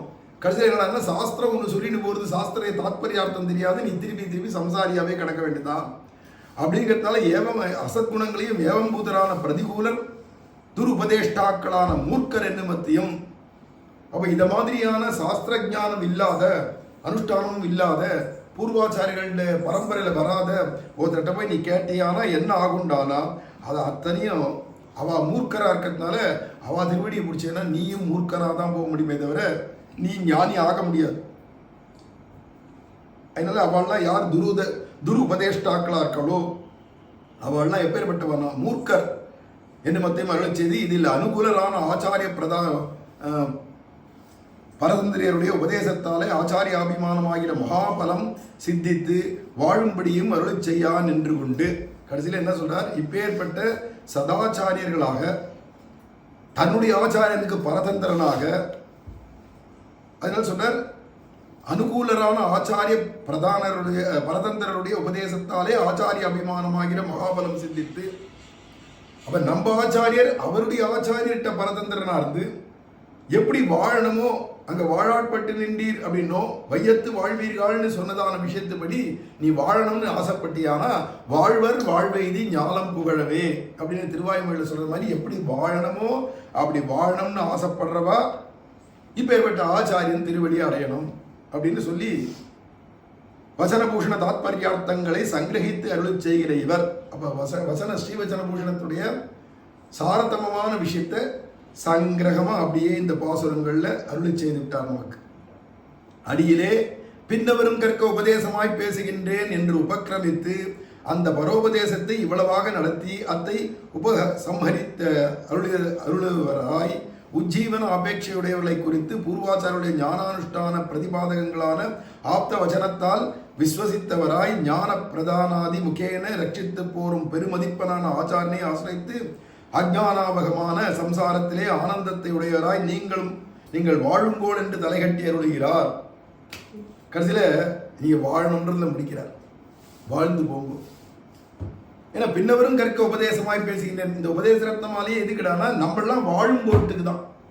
அப்பதாவது உபதேசமாகும் நம்மளாம் தாழ்ந்து போறதுக்கு, அழிஞ்சு போறதுக்கு, படுகொழியில் விழறதுக்கு, நரகத்தில் போய் விழறதுக்கு, இல்லை சாபங்கள் புறத்தையாட்டேருந்து வாங்கிக்கிறதுக்காக ஒருத்தர் சொன்னாங்கன்னா அது பேர் உபதேசம் இல்லை, உஜ்ஜீவனார்த்தம். நம்ம உயிர்ந்து போறதுக்காக சொல்றது தான் உபதேசம்.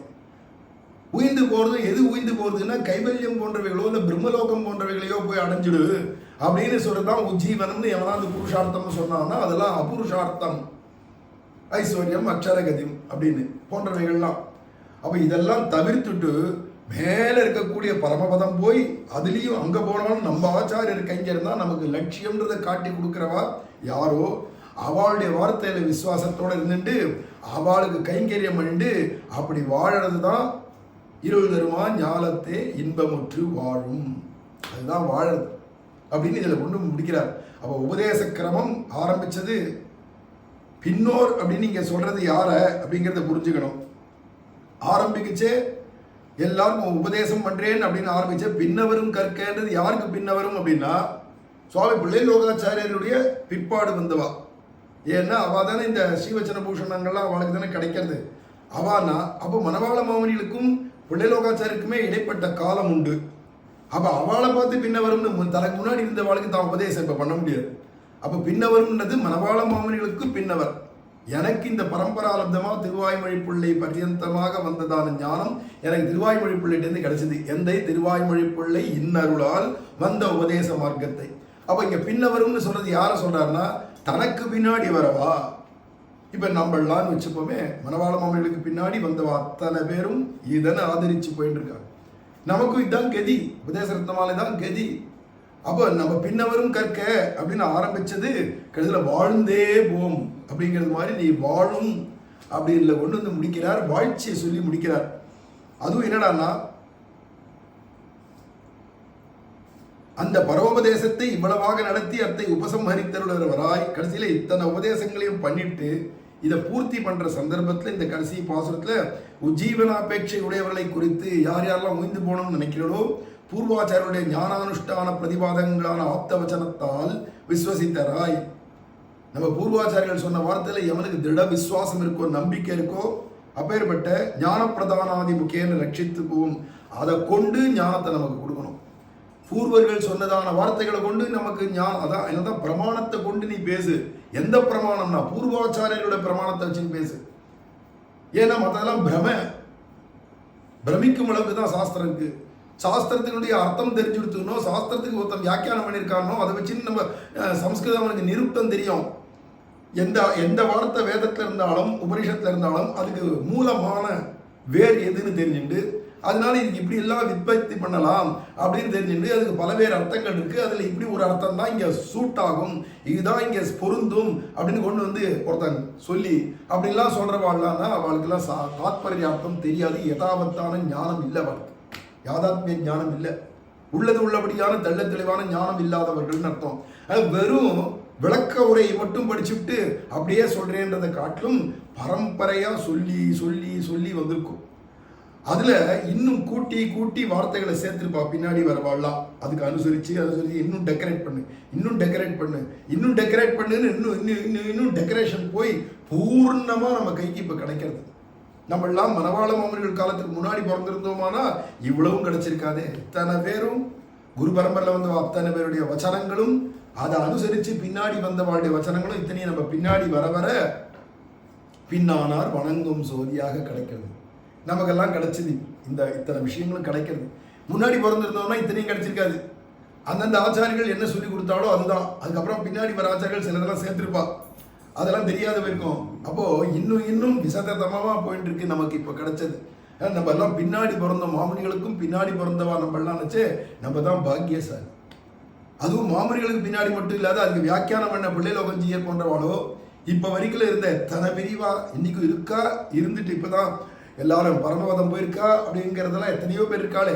அத்தனை பேருக்கும் பின்னாடி நம்ம வந்ததுனால இத்தனை பேருடைய வார்த்தைகளையும் சேர்த்து நமக்கு கிடைக்கணும். அதுல இப்ப யாருடா நமக்கு பெருமதிப்பனான ரொம்ப அமூல்யமானவர் யாரு, விலை மதிக்க முடியாதவர் யாருடானா இப்படி ஞான பிரதானாதி முகேன ரட்சித்து போரும் பெருமதிப்பனான ஆச்சாரியனை ஆசிரித்து நம்ம ஆச்சாரியர் தான் பெருமாளை காட்டிலும் அமூல்யமானவர். ராமானுஜரை காட்டணும், மணவாள மாமன் அவரை காட்டணும். ஏன்னா இத்தனை பேர்த்தையும் சேர்த்து வச்சு மனசுல வச்சுன்னு உனக்கு சொல்லி கொடுக்குறாளே, உபதேசம் பண்றாரு. இதனையும் உனக்கு புரியுற மாதிரி அதை எடுத்து வாயில ஊட்டுறாரே இல்லையே. உங்க அப்பா தானே அரிசியெல்லாம் பருப்பெல்லாம் வாங்கி வந்து போட்டார் சம்பாதிச்சுனா, அது அப்பா அரிசி பருப்பெல்லாம் வாங்கி போட்டுருக்கலாம்.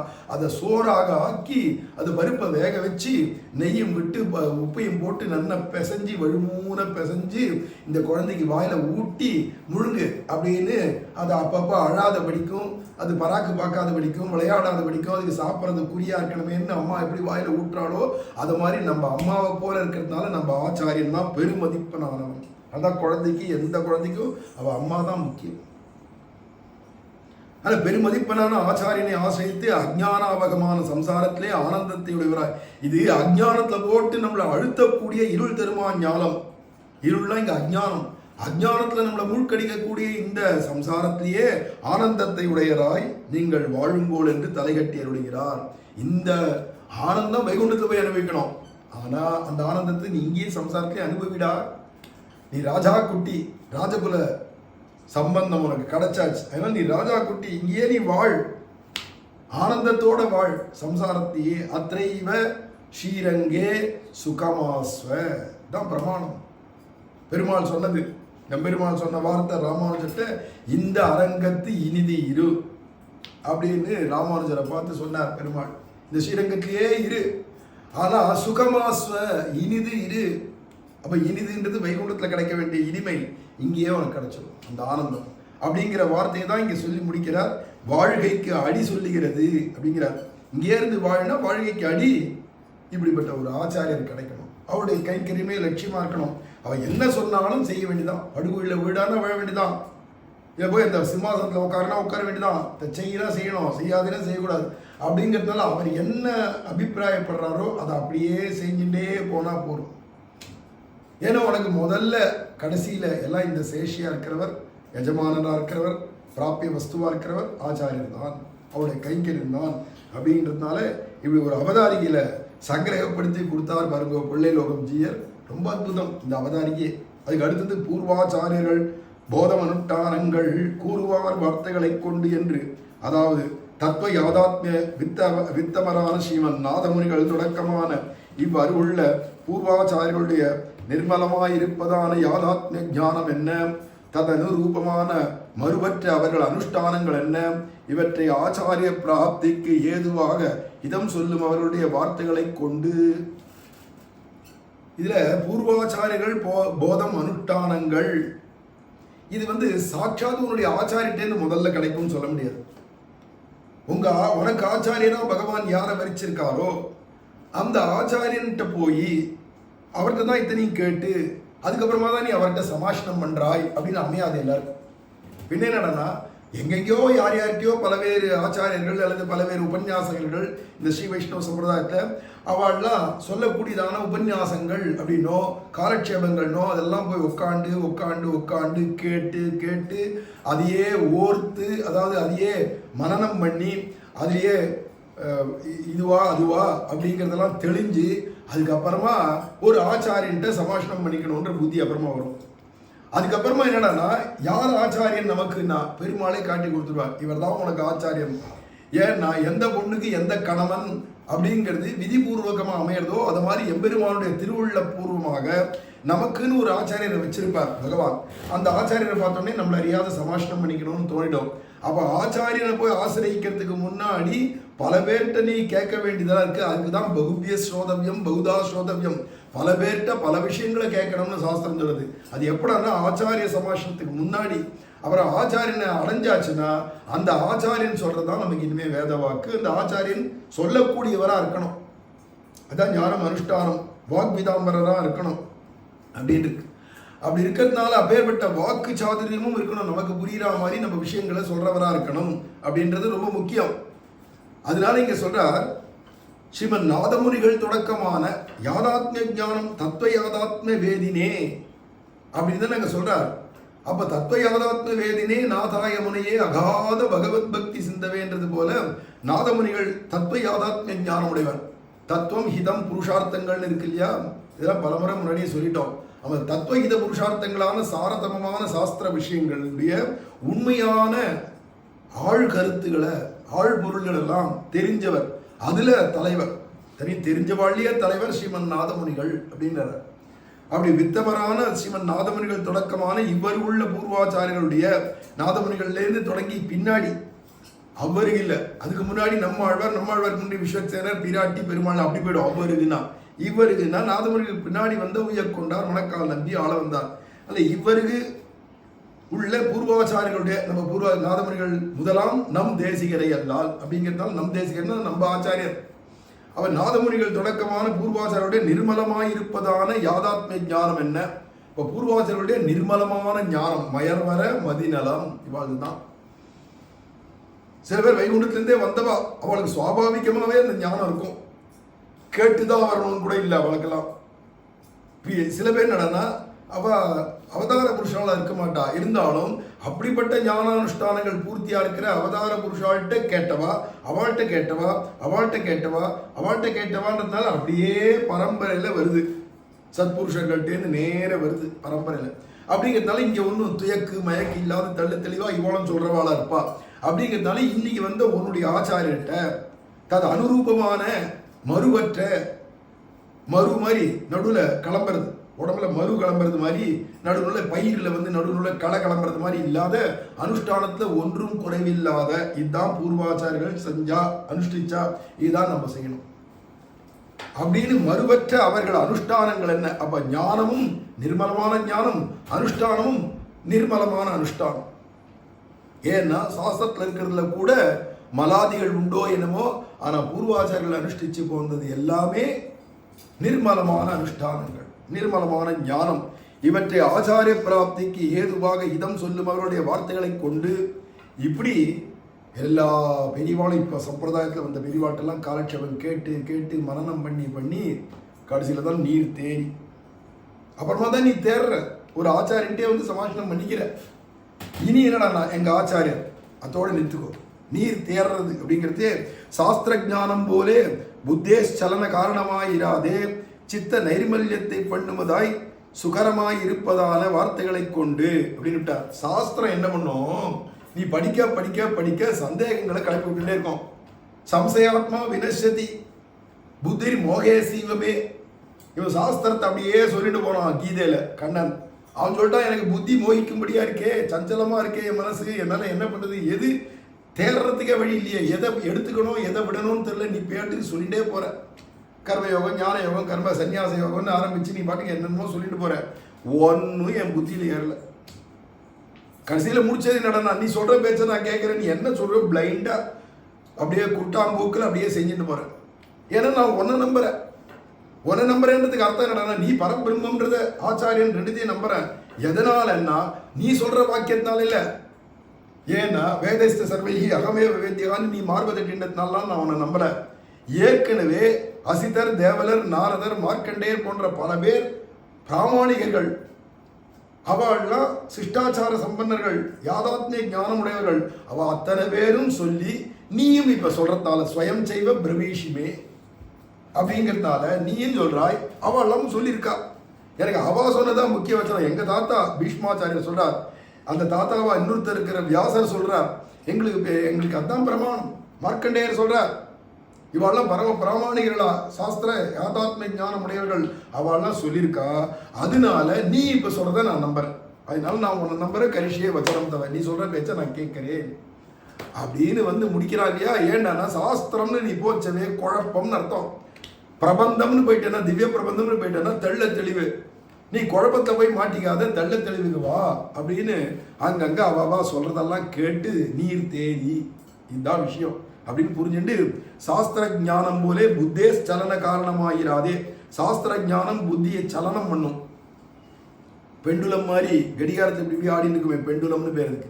அதை மாதிரி நம்மளுடையதான மனசு ஆடிண்டே இல்லாதபடி சித்த நைர்மல்யத்தை, சித்தம் நிர்மலமா, அதுதான் சுத்தாத்ம யாமுன குருத்தம கூரநாத பட்டாக்கிய தேசிக வரோக்த சமஸ்த நைச்சம் அப்படின்னு மாமனிகள் சொல்ற மாதிரி அவள்லாம் சுத்தாத்மாக்கள். சுத்தாத்மாக்கள்னா எல்லா ஆத்மாவுமே தானே ஐயா சுத்தாத்மா. எறும்பு, கொசு, அமீபாலேருந்து ஆரம்பிச்சு மேல இருக்கிற பிரம்மா வரைக்கும் எல்லாரோட ஆத்மா சுத்தம் தான். இதை இங்க சொல்றது சுத்தாத்மான்னு சொல்றது மனசு.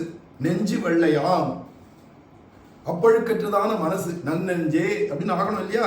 அப்ப இங்க சுத்தாத்மான்னு சொல்றது அவ மனசை சொல்றது. மனசு தானே இத்தனைக்கும் காரணம். மனையேவ மனுஷானம் காரணம் பந்த மோட்சயோகம்னு கீதையில சொல்றதுனால மனசுதான் காரணம். அப்படிங்கிறதுனால அந்த சித்த நைர்மல்யத்தை உண்டாக்கக்கூடியது நிர்மலமான சித்தம். அப்படி ஆயிடணும், நெஞ்சு வெள்ளையாயிடணும். அப்படி பண்ணுவதாய் சுகரமாய் இருப்பதான, இது கஷ்டப்பட்டு அனுஷ்டிக்கிறதான ஊன் வாட வாட தவம் செய்ய வேண்டாம் போன்ற பாதை இல்லை. நம்ம ஆச்சாரியனுடைய திருவடி வாரத்திலிருந்து பரம பிரேமையோட அவருக்கு கைங்கரியார்கள், அவர் உகப்புக்கு கைங்கரியம் பண்றது. அவர்களா பரம அபிமானம் வச்சிருக்காரு அவங்ககிட்ட. இப்பேற்பட்ட ஜீவன் அவன் இருக்கத்திலே அல்பம். அந்த ஜீவன் சம்சாரி, அவனை இழுத்து பிடிச்சி அபிமானிச்சு கொஞ்சம் கொஞ்சமா கொண்டு வந்து அவனை எவ்வளோ பெரிய ஞானம் அனுஷ்டானம் உடையவனா அவனை ஆக்கி விட்டுறார். இதனையும் ஆக்கிறது யாரு அப்படின்னா சொந்த ஆச்சாரியன் தான். இவனுக்கு ஆச்சாரியன் கிட்ட அவன் இவ்வளவு தூக்கி விட்டுருக்கான் நம்மளன்னா, நம்மளே வந்துட்டோன்ற எண்ணத்தோட இவன் போறானா, இல்ல அந்த ஆச்சாரியன் தான் இத்தனையும் பண்ணினார், இல்ல அந்த ஆச்சாரியன் தான் எனக்கு பரமான தெய்வம் அப்படின்னு இப்படி வரானா. மதில் மேல இருக்கிற பூனை அப்படி குதிக்குமா இப்படி குதிக்குமா அப்படின்னு பகவான் அங்கேருந்து பார்த்துட்டு இருப்பான். இப்படி குதிச்சானால் இவன் பரம பாக்கியவான், அப்படி குதிச்சானா பாக்கியவான். ஏன்னா அவன் நாராயணனே தெரிஞ்சுட்டான், வைகுண்டம் தெரிஞ்சுட்டான், கைங்கரியம் தெரிஞ்சுட்டான். ஆனா நம்ம ஆச்சாரியன் இருக்குதான்றது புரியல. வைகுண்டம் எதிரானா, வைகுண்டம் காண்பினே எதிரானா, ஆச்சாரியன் பக்தி தான். அங்க மதுர கவியாளர் முடிக்கிறார், வைகுண்டம் காண்பினேனர். வைகுந்தத்தை எப்படி இப்ப பார்க்க முடியும்? ஆச்சாரியன் திருவடி வாரத்துல கைங்கரியம் பண்றதாண்டா வைகுந்த அனுபவம். அதுதான் இங்க முடிக்கிறார் கடைசியில. நீ இங்கேயே பாரு, வாழ், அங்க போய் வாழறதில்லை வாழ்ச்சி, இங்கேயே வாழணும். வையத்து வாழ்வீர்கள் தான். வையத்துல சம்சாரத்தை நீ இருக்கச்சவே இந்த ஜென்மாவிலேயே நீ வாழணும். அப்படிங்கிறச்ச நீ வைகுண்டத்தை போய் வாழறதை பத்தி பேச்சே கிடையாது. அதனால உங்க ஆச்சாருக்கு நீ கைங்கரியம் பண்றதுலாம் இருக்கு அப்படிங்கிறாங்க. சித்த நெறிமல்லத்தை பண்ணுவதாய் சுகரமாய் இருப்பதான. அப்ப ஆச்சாரியனுக்கு கைங்கரியம் பண்றது ரொம்ப சுககரம். ஏன்னா இது எனக்கு பிடிச்சிருக்கு, இது எனக்கு பிடிக்கல, இப்படி செய் அப்படி செய்யாத, இதெல்லாம் பெருமாள் சொல்லவே மாட்டார். அப்போ பெருமாளுக்கு போய் கைங்கரியம் பண்றது ரொம்ப கஷ்டம். ஏன்னா அவர் உகப்பா இருக்கான்னு தெரியாது. வேணும்னே உங்களுக்கு சந்தோஷகரமா இருக்கான்னு கேட்டா, நீ பண்றது எல்லாம் சந்தோஷமா இருக்குன்னு போயிடுவார். ஆனா ஆழ் மனசுல யாருக்கு புரியும்னு கேட்கிறார் நம்மாழ்வாரே.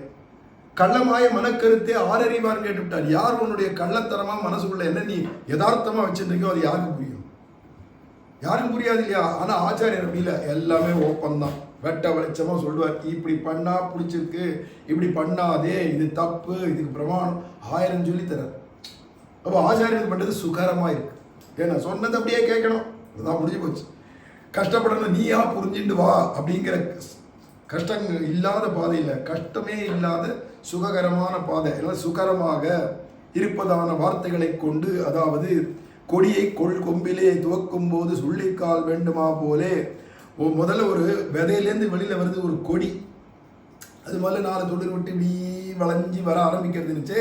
அது நேரம் பந்தல்ல ஏற்றத்துக்கு மேலே ஒரு சுள்ளிக்கால்னு ஒரு சின்ன கொம்பை போட்டு அதில் ஏற்றி அது இன்னும் கொஞ்சம் பெருசாக ஆகிடுச்சுன்னா அதுக்கப்புறம் கொண்டு போய் கொம்பிலே சேர்ப்பான். அதை மாதிரி இங்கே சொல்கிறார், சுள்ளிக்கால் வேண்டுமா போலே ஆச்சாரிய அன்பயத்துக்கும் இது வேணும் என்று அறிந்து இத்தை இதரூபமாக கொண்டு என்கை. அப்போ என்னடா மற்ற வாட்டெல்லாம் காலட்சேபம் கேட்டு கேட்டு கேட்டு அதெல்லாம் சுள்ளிக்கால் போல நீ இந்த கொடி சாட்சாத்தா படர வேண்டியதான கொம்பு இல்லது, சுள்ளிக்கால் போல மற்ற வாட்டை கேட்டதெல்லாம். இப்போ என்னாச்சுன்னா காலிச்சுட்டார், தேரி வந்தாச்சு, ஆச்சாரியன் திருவடியே கெதின்னு வந்தாச்சுன்னா இப்போ ஆச்சாரியன் சொல்றது அதுதான் உனக்கு பந்தக்கால் மாதிரி. உன் வாழ்க்கை பூரத்துக்கும் இந்த பந்தக்காலையே பறந்து இருக்கலாம். இந்த சுள்ளிக்காலையே ஜென்மாபூர் இருக்க முடியாது. ஏன்னா இது தாங்காது வெயிட்டை. இது என்ன பண்ணும், முதல்ல ஆரம்பப்படி காட்டி கொடுக்கும், திக் தரிசனம் பண்ணி கொடுக்கும், ஆரம்பத்தில் வழி காட்டி கொடுக்கும். அதுதான் சுள்ளிக்கால். அப்புறம் அது பெருசாக கொடி ஆறுது, அதுலேயே புடலங்காய் காய்க்கிறது, இல்லை பாவக்காய் வந்துடுத்து, இல்லை பூசணிக்காய் வந்துடுத்துன்னா அந்த வெயிட்டை தாங்கிறதுக்கு இந்த சுள்ளிக்காலால் முடியாது, சின்ன கொம்பால். அதுக்கு அதில் படர விடணும். அது மேலே படர்ச்சி அங்கேருந்து தொங்கும், வரிசையாக புடலங்காவாக தொங்கும், அங்கேருந்து பார்த்தீங்கன்னா பாவக்காயாக தொங்கும். அந்த வெயிட்டியை சேர்ந்து தாங்கக்கூடியது இந்த பந்தல் தான். அந்த பந்தலுக்கு முன்னாடி சுள்ளிக்கால் நடந்த மாதிரி இவாள்லாம் சொல்கிற வார்த்தைகள்லாம் கேட்டு கேட்டு தேடி வந்து கடைசியில் ஒரு ஆச்சாரியன் திருவடிக்கு வரணும் அப்படிங்கிறார். அதனால் அதெல்லாம் ஹிதரூபம், நமக்கு ஹிதம் பண்ணுறது தான் அந்த சுள்ளிக்கால்லாம் முதல்ல ஆரம்பத்துக்கு. ஆனால் அதுதான் கடைசி வரைக்கும் சொல்லிடக்கூடாது, ஆச்சாரியன் திருவடி தான் கடைசி வரைக்கும். போதமனுஷ்டானம் என்றது ஞானம் அனுஷ்டானம் என்றபடி போதத்தை போதம் என்கிறது. இங்கே போதம் அனுஷ்டானங்கள்னு தமிழில் இருக்கும், போதம்ன்றது தான் போதம்னு ஆயிருக்கு தமிழில் அப்படின்னு இங்கே காட்டுறாரு. அதனால் ஞானானுஷ்டானம், நீர் தேரி ஞானானுஷ்டானங்களை அப்படிங்கிறதுனால கூறுவார் வார்த்தைகளை கொண்டு நீர் தேரி சாஸ்திரங்களை எல்லாம் வரியடைவே கற்றாலும் பாஷ்யம் இருக்கு வேதத்துக்கு பிரமிப்பு உண்டாகும். அவர் பண்ணியிருக்காரு, சாயனர் பண்ணியிருக்காரு ஒரு பாஷ்யம், இவர் பண்ணியிருக்காரு, அவர் பண்ணியிருக்காரு. பல பாஷ்யங்கள் வேதத்துக்கும் உண்டு, அதுக்கு விவரணங்கள் டீக்கா நிறைய உண்டு. எல்லாத்தையும் வரியடைவேன்னு உட்காந்து வரி வரியா சொல்லி காலட்சேபம் கேட்டாலும் அதில் ஆஸ்திகராய் தெளிவு பிறந்து அது ஆஸ்திகராகிறது கஷ்டம். ஏன்னா பலவேறு விதமான குழப்பங்கள் உண்டு. இந்த ரிஷி சொன்னதுக்கு அந்த ரிஷியை மாற்றி சொல்வார், அவர் சொன்னதுக்கு இவர் மாற்றுவார். நேர் விருத்தம். இந்த நவகிரகம் ஒன்றுத்துக்கு ஒன்று பார்த்துக்காத மாதிரி ரிஷிகளும் ஒருத்தருக்கு அநேகாந்தவாதிகளாக இருக்கிறதுனால இவர் சொன்னது. அதனால் சாஸ்திரத்தை எல்லாத்தையும் அப்படியே வரியடைவாக கேட்டுட்டு நான் நிர்மலமான ஞானத்தை அடைஞ்சேன் அப்படின்னு சொன்னால் அப்படிதான் வேதாந்த தேசிகர் இருந்தார் முன்னாடி. வேதாந்தாச்சாரியர் என்னடானா ஹைகிரீவ பிரசாத்னால சர்வசாஸ்திரார்த்தமும் தெளிவாக தெரிஞ்சுடுத்துனாலும் அப்போ அவருக்கு சந்தேகங்கள் நிறைய இருக்கு சாஸ்திரத்தில். என்னைக்கு திவ்ய பிரபந்தமும் வியாக்கியானமும் கையில் கிடைச்சதோ தெளியாத மறைநிலங்களை தெளிகின்றோமே. எதனா பிரபந்தத்தை ஓதி பொய்யார் பூதத்தார் பெய்யாழ்வார்லேருந்து ஆரம்பிச்சு அத்தனை ஆழ்வார்களுடைய பிரபந்தத்தை ஓதி தெளியாத மறைநிலங்களை தெளிகின்றோமேனா. அப்போ ஹயக்ரீவ பிரசாதத்தினாலே சகல சாஸ்திரார்த்த ஞானம் வந்தவருக்கும் சாஸ்திரங்கள்ல அங்கங்க முடிச்சிருக்கு அப்படின்னு அர்த்தம். ஏன்னா சாஸ்திரார்த்த ஞானம் முக்கியம் இல்லை, சம்பிரதாயார்த்த ஞானம் தான் முக்கியம். அதுவும் சத் சம்பிரதாயம் தாமுடையோர் கேட்டக்கால் அப்படிங்கிறது போல சத் சம்பிரதாயத்தில் வரணும். அதனால ஆஸ்திகராய் தெளிவு பிறந்து உஜ்ஜீவிக்கை அரியதாய் இருக்கும். சாஸ்திரத்தை வரியடைவே காலட்சேபம்னு உட்காந்து பதமாக அர்த்தம் வியாக்கியானம்லாம் கேட்டுட்டா கூட அதனால நீ உஜ்ஜீப்பாய் அப்படின்னு சொல்ல முடியாது. சாஸ்திரிகள்னு பேர் வாங்கலாம். என்னடா சாஸ்திரம் தெரியும், சாஸ்திரிகள் பாஷ்யம் சாஸ்திர பாஷ்யம் தெரிஞ்சவர் அவ்வளோதான். சாஸ்திரார்த்த ஞானம் தெரிஞ்சிருக்கும், ஆனால் யாதாத்மிய ஞானம் வந்துடும் சொல்ல முடியாது. அதனால அரிதாயிருக்கும் அந்த சாஸ்திரார்த்தங்களை அனுஷ்டிப்பாரை பின் சென்றிருக்கும் அவர்களுடைய வார்த்தை ருச்சி விசுவாசங்களை உடையராய் தெளிவு பிறந்து. அதனால அந்த சாஸ்திரார்த்தங்களை என்ன சொல்லியிருக்கோ அதனுடைய யதார்த்தமான உண்மையான விஷயங்களை தெரிஞ்சுண்டு அதை அனுஷ்டிக்கிறவா இருக்கா அவர். அது அந்த பாதையில் போறாள், அவளை போய் திருவடியை பிடிச்சிக்கணும் கெட்டிமா. அவ அனுஷ்டிப்பாரை பின் சென்றிருக்கும் அவருடைய வார்த்தை. அப்ப பின் அவ அந்த மாதிரியா இருக்கக்கூடிய அனுஷ்டாதாக்களுடையதான பாதையை பின்பற்றிட்டு போறா இல்லையா.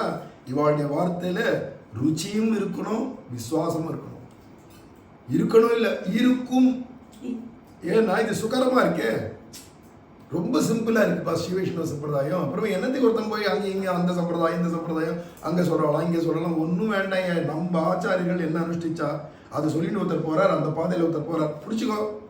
அப்போ அதில் ருச்சி தன்னால் வந்துடும், விசுவாசமும் தன்னால் வந்துடும், நம்பிக்கையும். தெளிவு பிறந்து உஜ்ஜீவிக்கைக்கு உடலாக இருக்கும். அதனால் இதுதான் உஜ்ஜீவனத்துக்கு ஏதுவாக இருக்கும். ஆகையால் உஜ்ஜீவிக்க வேண்டும் என்கிற நீங்கள் அவர்கள் வார்த்தைகளை விட்டு அதராம பிரசன்னாத்மா சுத்வா வாயு சுதஸ்ய என்கிறபடியே ஆசீனத்துக்கு முன்பே சத்தை உடையராய். நம்ம ஆச்சாரியனை ஆசிரியக்கிறதுக்கு முன்னாடியே எல்லாத்தையும் கேட்டிருக்கோம். பல பேர்ட்டு நம்ம சம்பிரதாயத்தில் வந்த உபன்யாசிகள், காலட்சேப அதிகாரிகள், ஆச்சாரியர்கள் அவற்றெல்லாம் நிறைய விஷயங்களை கேட்டுட்டதுனால ஆசீனத்துக்கு முன்பே சத்தை உடையராய் அந்த சத்தா சமிருத்திகளுக்கு உறுப்பாக சதாச்சாரிய சமாசனத்தை பண்ணி அதுக்கப்புறம் என்னாச்சுன்னா எல்லாத்தையும் கேட்டு தெளிஞ்சாச்சு இல்லையா? இதுதான் ஒரு ஆச்சாரியனை ஆசிரியக்கணும், அவருக்கு கைங்கரியம் பண்ணணும், இதுதான் நம்ம அடைய வேண்டிய பலன் அப்படிங்கிறத தெரிஞ்சுட்டதுனால இதுதான் நமக்கு சத்தை, இதுதான் வாழ்க்கை, இதுதான் வாழ்க்கை, இல்லைன்னா நம்ம இல்லை, இதுதான் வாழ்க்கை, இது இல்லைன்னா நம்ம இல்லை. எதிரான ஆச்சாரிய உகப்புக்கான கைங்கரியம் அப்படிங்கிறத ஒருத்தன் புரிஞ்சுன்றான். அதுக்கப்புறமா என்னன்னா ஆச்சாரியனை ஆசிரிக்கிறான். அதை சொல்றாருங்க. அங்க எப்படி ராமர் ஆஞ்சநேயருடைய வாக்கியத்தை கேட்டு பிரசன்னனாக ஆனாரோ விபீஷ்ண சரணாகதி கட்டத்துல, அத மாதிரி இத்தனை பேர் சொன்னதான வார்த்தைகளையும் கேட்டு தேறி ஒரு ஆச்சாரியன் திருவடிக்கு வரணும் அப்படிங்கிறது அந்த அளவுக்கு வந்துட்டாங்க.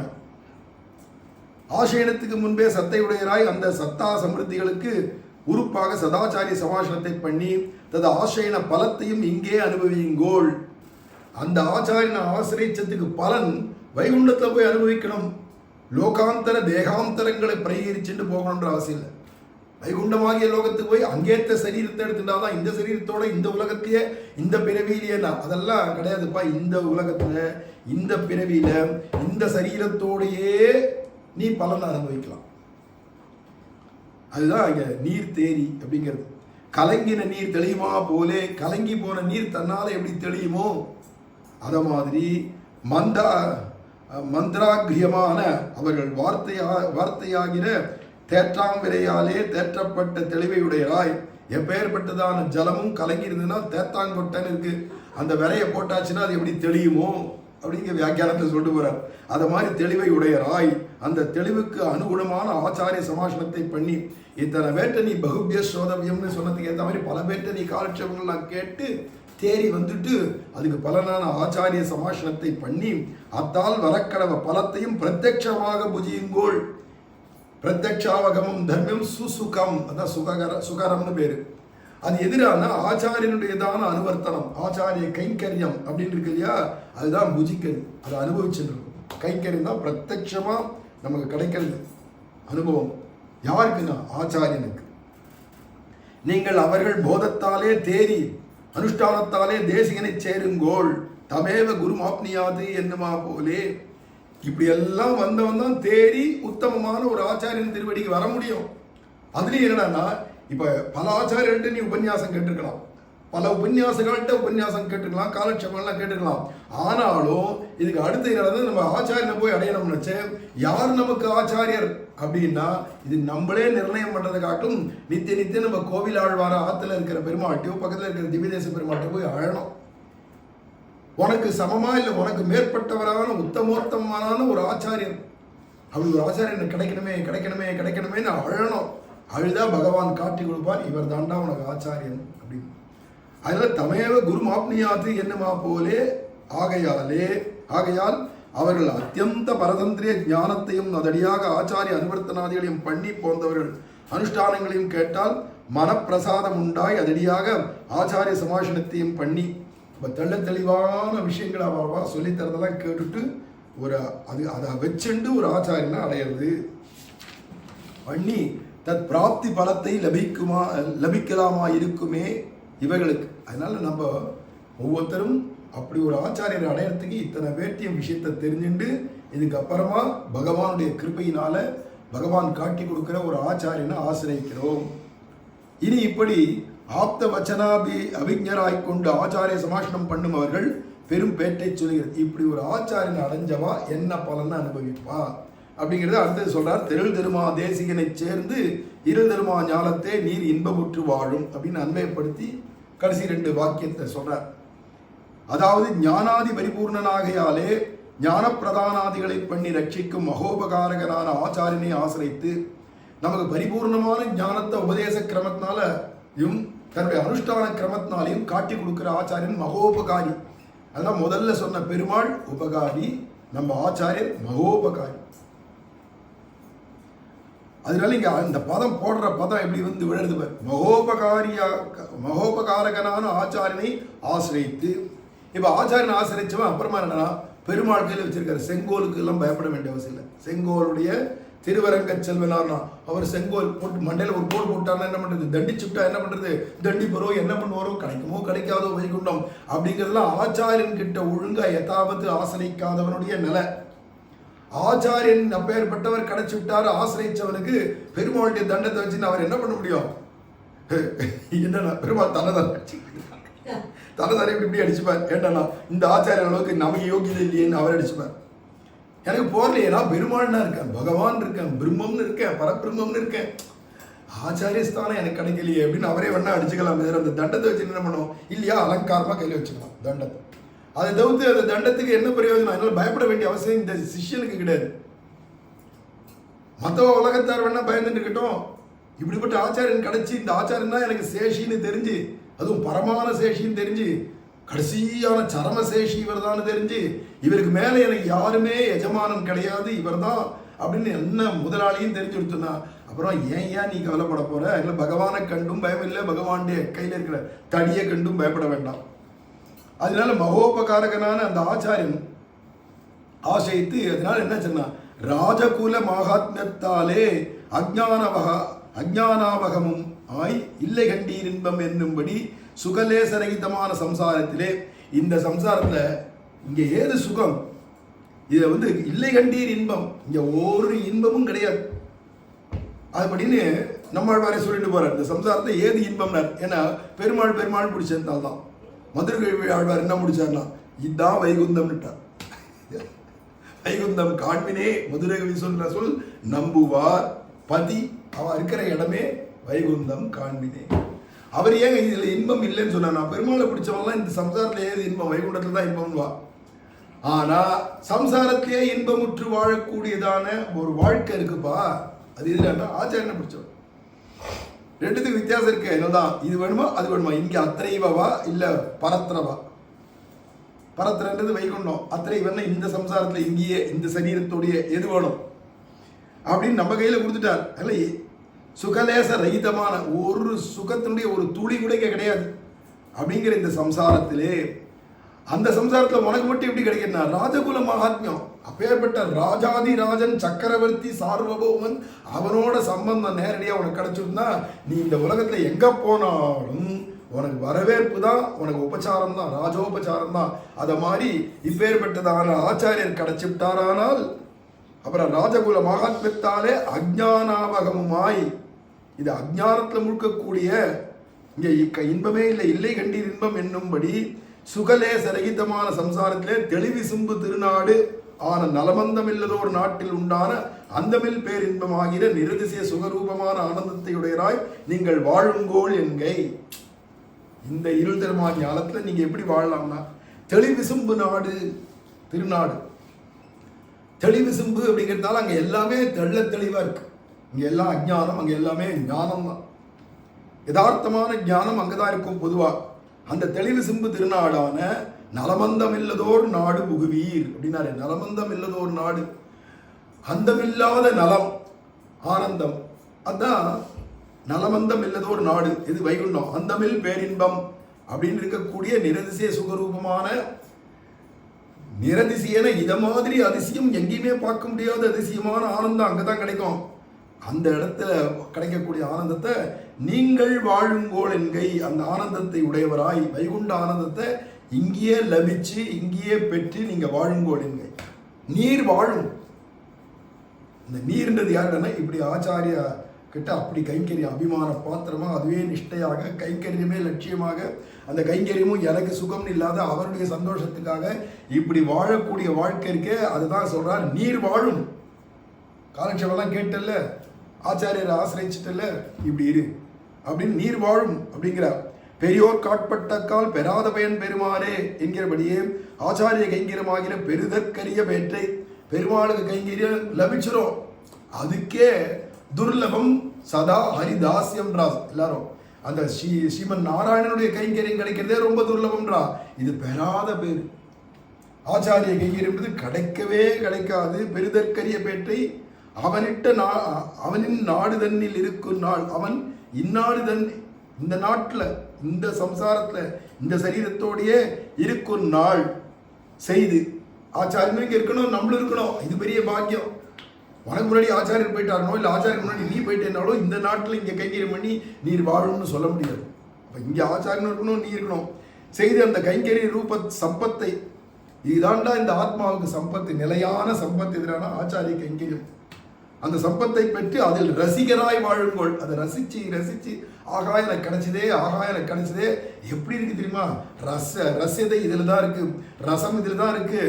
ரசோவை சகான்னு சொல்லிட்டு அந்த சகாங்கிற பதம் எல்லாரும் பாஷ்யத்தில் என்ன பண்ணிடுவா, நாராயணன் தான் ரசஸ்வரூபன், திருவின் மணாளன் சுவையன் அப்படின்னு போட்டுருவா. அது அர்த்தம் இல்லை. ஆச்சாரிய கைங்கரியன் தான், ஆச்சாரியன் தான் ரசஸ்வரூபன்.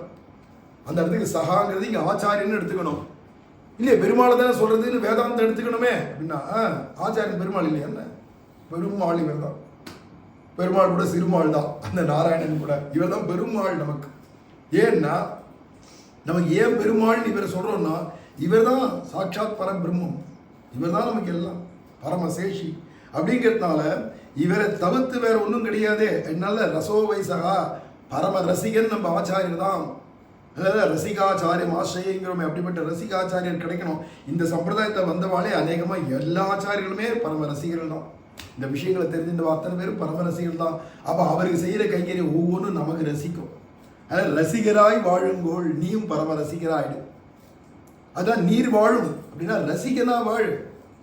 சுஷ்க ஹதயத்தோட உட்காந்து காஷ்ட மௌனம், காஷ்ட வைராக்கியம், காஷ்டமான பக்தி, இதெல்லாம் என்ன பிரயோஜனம்? சம்பத்தடியாகவே வாழ்வது. ஒருத்தனுக்கு கையில் நிறைய சம்பத்து இருந்தால் சௌக்கியமாக வாழ முடியும். இப்போ ஆத்ம விஷயத்தில் அப்படின்னா, ஆத்ம விஷயத்தில் எது சம்பத்துன்னா ஆச்சாரிய கைங்கரியம் தான் சம்பத்து. அந்த சம்பத்தோடு நீ வாழ். அதனால இந்த சம்பத்தடியாகவே வாழ்வது. இருதருமா ஞானத்தை இன்பமுற்று வாழும் தேசாந்தரே தேகாந்தரே வாயன்றிக்கே இங்கே காண இப்பிறப்பே மகிழ்வர் என்கிறபடியே. இதுக்கும் நம்மாழ்வார் பதம் போட்டார். இங்கே காண இப்பிறப்பே மகிழ்வர், இங்கேயே பார்த்துருக்கச்சேவே மகிழ்வெய்துவர், வாழ்வர் வாழ்வெய்திங்கிறது மாதிரி இப்பிறப்பே, அதுவும் வேற அடுத்த பிறவிஇல்லை, இந்த பிறவிலேயே. ஆக இது நமக்குன்னே சொன்னாம இருக்கு. இப்பிறப்பிலேயே கிடைச்சிருண்டா, நீ பார்த்துட்டு இருக்கச்சவே கிடைச்சிடும் அப்படின்னு நமக்கு இங்கேயே பலன் அப்படின்னு கொடுக்குறாரு இல்லையா என்கிறபடியே. இந்த தேசத்திலே இந்த தேகத்தோடே இருந்து, இப்போ வேற தேசாந்தரத்துக்கு போனோம், வைகுண்டம் போனோம், வேற தேகம் அப்ராகிருதமான சரீரத்தை எடுத்துன்னு போனோன்றதெல்லாம் விட்டுட்டு இந்த தேசத்திலே இந்த தேகத்தோடே இருந்து ஆச்சாரிய அபிமானமாகிற நிலை நின்ற சம்பத்தை பெற்று வாழுங்கோள். நிலை நின்ற சம்பத்து, நீங்காத செல்வம் இதுதான். எதிரான ஆச்சாரிய அபிமானம், அந்த நிஷ்டையில் இருக்கிறதுக்கு தான் நமக்கு நீங்காத செல்வம். அந்த சம்பத்தோட சௌக்கியமா இருக்கு. மோதத்துவம், அது ஆனந்தப்படுறதுன்னு ஒரு தத்துவம் இருக்கு. அது எதிரான இந்த சம்பத்து தான். இதை வச்சுட்டு தான் நம்ம ஆனந்தப்பட முடியும். இங்கேயே பின்னவரும் கற்க உபதேசமாய் பேசுகின்றேன் என்கிற இவருடைய வார்த்தை நீர் வாழும் என்கிற வாழ்வோடே தலைகட்டிற்று. உங்களுக்கெல்லாம் உபதேசம் பண்றேன்னு சொல்லிட்டு வாழ முடியாததுக்கு வழி சொல்ல, வாழறதுக்கு வழி சொல்லி முடிக்கிறார். ஆரம்பிச்சது பின்னவரும் கற்க உபதேசமாய் பேசுகின்றேன்னு ஆரம்பிச்சார். முடிக்கச்சே நீர் வாழும்னு முடிச்சு விட்டார். வாழ்ச்சியில கொண்டு வந்து முடிக்கிறார் மணவாள மாமனிகள். ஆகையால் ஆச்சாரிய சமாசனம் என்றும் வாழ்வு என்றும் இரண்டில்லை. ஆச்சாரியனை ஆசிரிக்கிறது ஒன்று, வாழ்ச்சி அப்படின்றது ஒன்று. ரெண்டு வேற வேற கிடையாது. ஆச்சாரிய சமாசனம் தான் வாழ்ச்சியே, அதே முடிஞ்சு போச்சு. வாழும். இதுக்கு ஸ்லோகத்தை சொல்லாதீங்க. ஆச்சாரியஸ்ய பிரசாதேன மம சர்வம் அபீப்சிதம் பிராப்னியாமிதி விஸ்வாசோ யஸ்ய அஸ்தி ச சுகி பவேத். இந்த பிரமாணம் என்ன சொல்லுன்னா, ஆச்சாரிய பிரசாதேனம், ஆச்சாரியருடைய கிருப்பையினால மம சர்வம் அபீப்சிதம், நமக்கு என்னென்னலாம் ஆசைகள் இருக்கோ அது அத்தனையும் நமக்கு கிடைச்சிடுறது. அப்படிங்கிற கிடைக்கும்ன்ற விசுவாசம் யார்கிட்ட இருக்கோ அவன் தான் சுகி பவேத், அவன் தான் சௌக்கியமா இருக்க முடியும் என்கிற பிரமாணார்த்தம் சொல்லப்பட்டதாயிற்று. அதனால உத்தமோத்தமமான ஞானானுஷ்டானமுடைய நம்ம சதாச்சாரிய சம்பிரதாயத்தில் வந்த சத் சம்பிரதாயத்தில் வந்த ஒரு ஆச்சாரியர், ஞானானுஷ்டானங்கள் பரிபூர்த்தியான ஒரு ஆச்சாரியருடைய அவரை ஆசிரிச்சு அவருக்கு கைங்கரியம் பண்ணிட்டு இருக்கிறது தான், அதை ரசித்து கைங்கரியம் பண்ணுறதான், அவர் உகப்புக்காக கைங்கரியம் பண்ணுறதான். இதை தனக்கு ஒரு லாபம்ன்றதை எண்ணமே வராதபடிக்கு கைக்கரியம் பண்ணிட்டு இருக்கிறது இருக்கே, இதுதான் வாழ்ச்சி. அதுவும் இங்க இருதருமா ஞானத்திலேயே இருந்து வாழணும். அவ வைகுண்டத்துல போய் கிடைக்க வேண்டிய ஆனந்தம் நீ இங்கேயே பார்த்துக்கோ. சுசுகம் கர்த்தும் அவ்வியம், இங்கேயே நீ அதை அனுபவிச்சு பார்த்துக்கோ அப்படின்னு இந்த பாசுரத்தோட உபதேச ரத்ன மாலையை பூர்த்தி பண்ணிட்டு, இந்த உபதேச ரத்ன மாலையை கத்திண்டவா, அதாவது வியாக்கியானத்தோடனா இந்த வியாக்கியானத்தோட அர்த்தத்தோட காலட்சேபமாக கேட்டவா என்ன ஆவார்ன்றத, அந்த பலன் என்ன பலன் அடைவான்றத பின்னாடி சொல்கிறார் அடுத்த பாசத்தில், பூர்த்தி பாசத்தில். அதை அடுத்த காலட்சேபத்தில் கேட்கலாம். சுவாமி மணவாள மாமணிகள் திருவடிகளே சரணம். ஜெய் பிரேமிகேந்திர சத்குருதேவ் பகவான் கி ஜெய். ராமானுஜா ராமானுஜா ராமானுஜா ராமானுஜா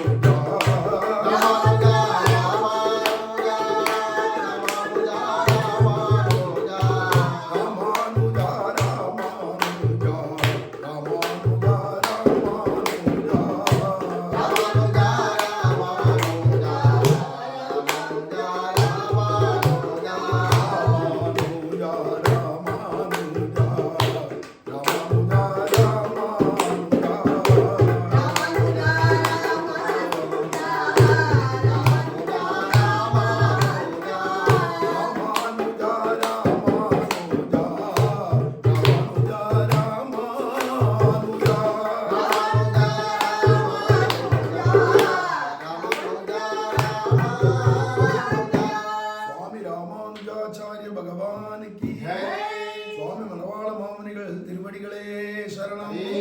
ஜெய் பிரேமிகேந்திர சத்குருதேவ் பகவான் கி. ஸ்ரீமதே ராமானுஜாய நமஹ. ஸ்ரீமதே ராமானுஜாய நமஹ.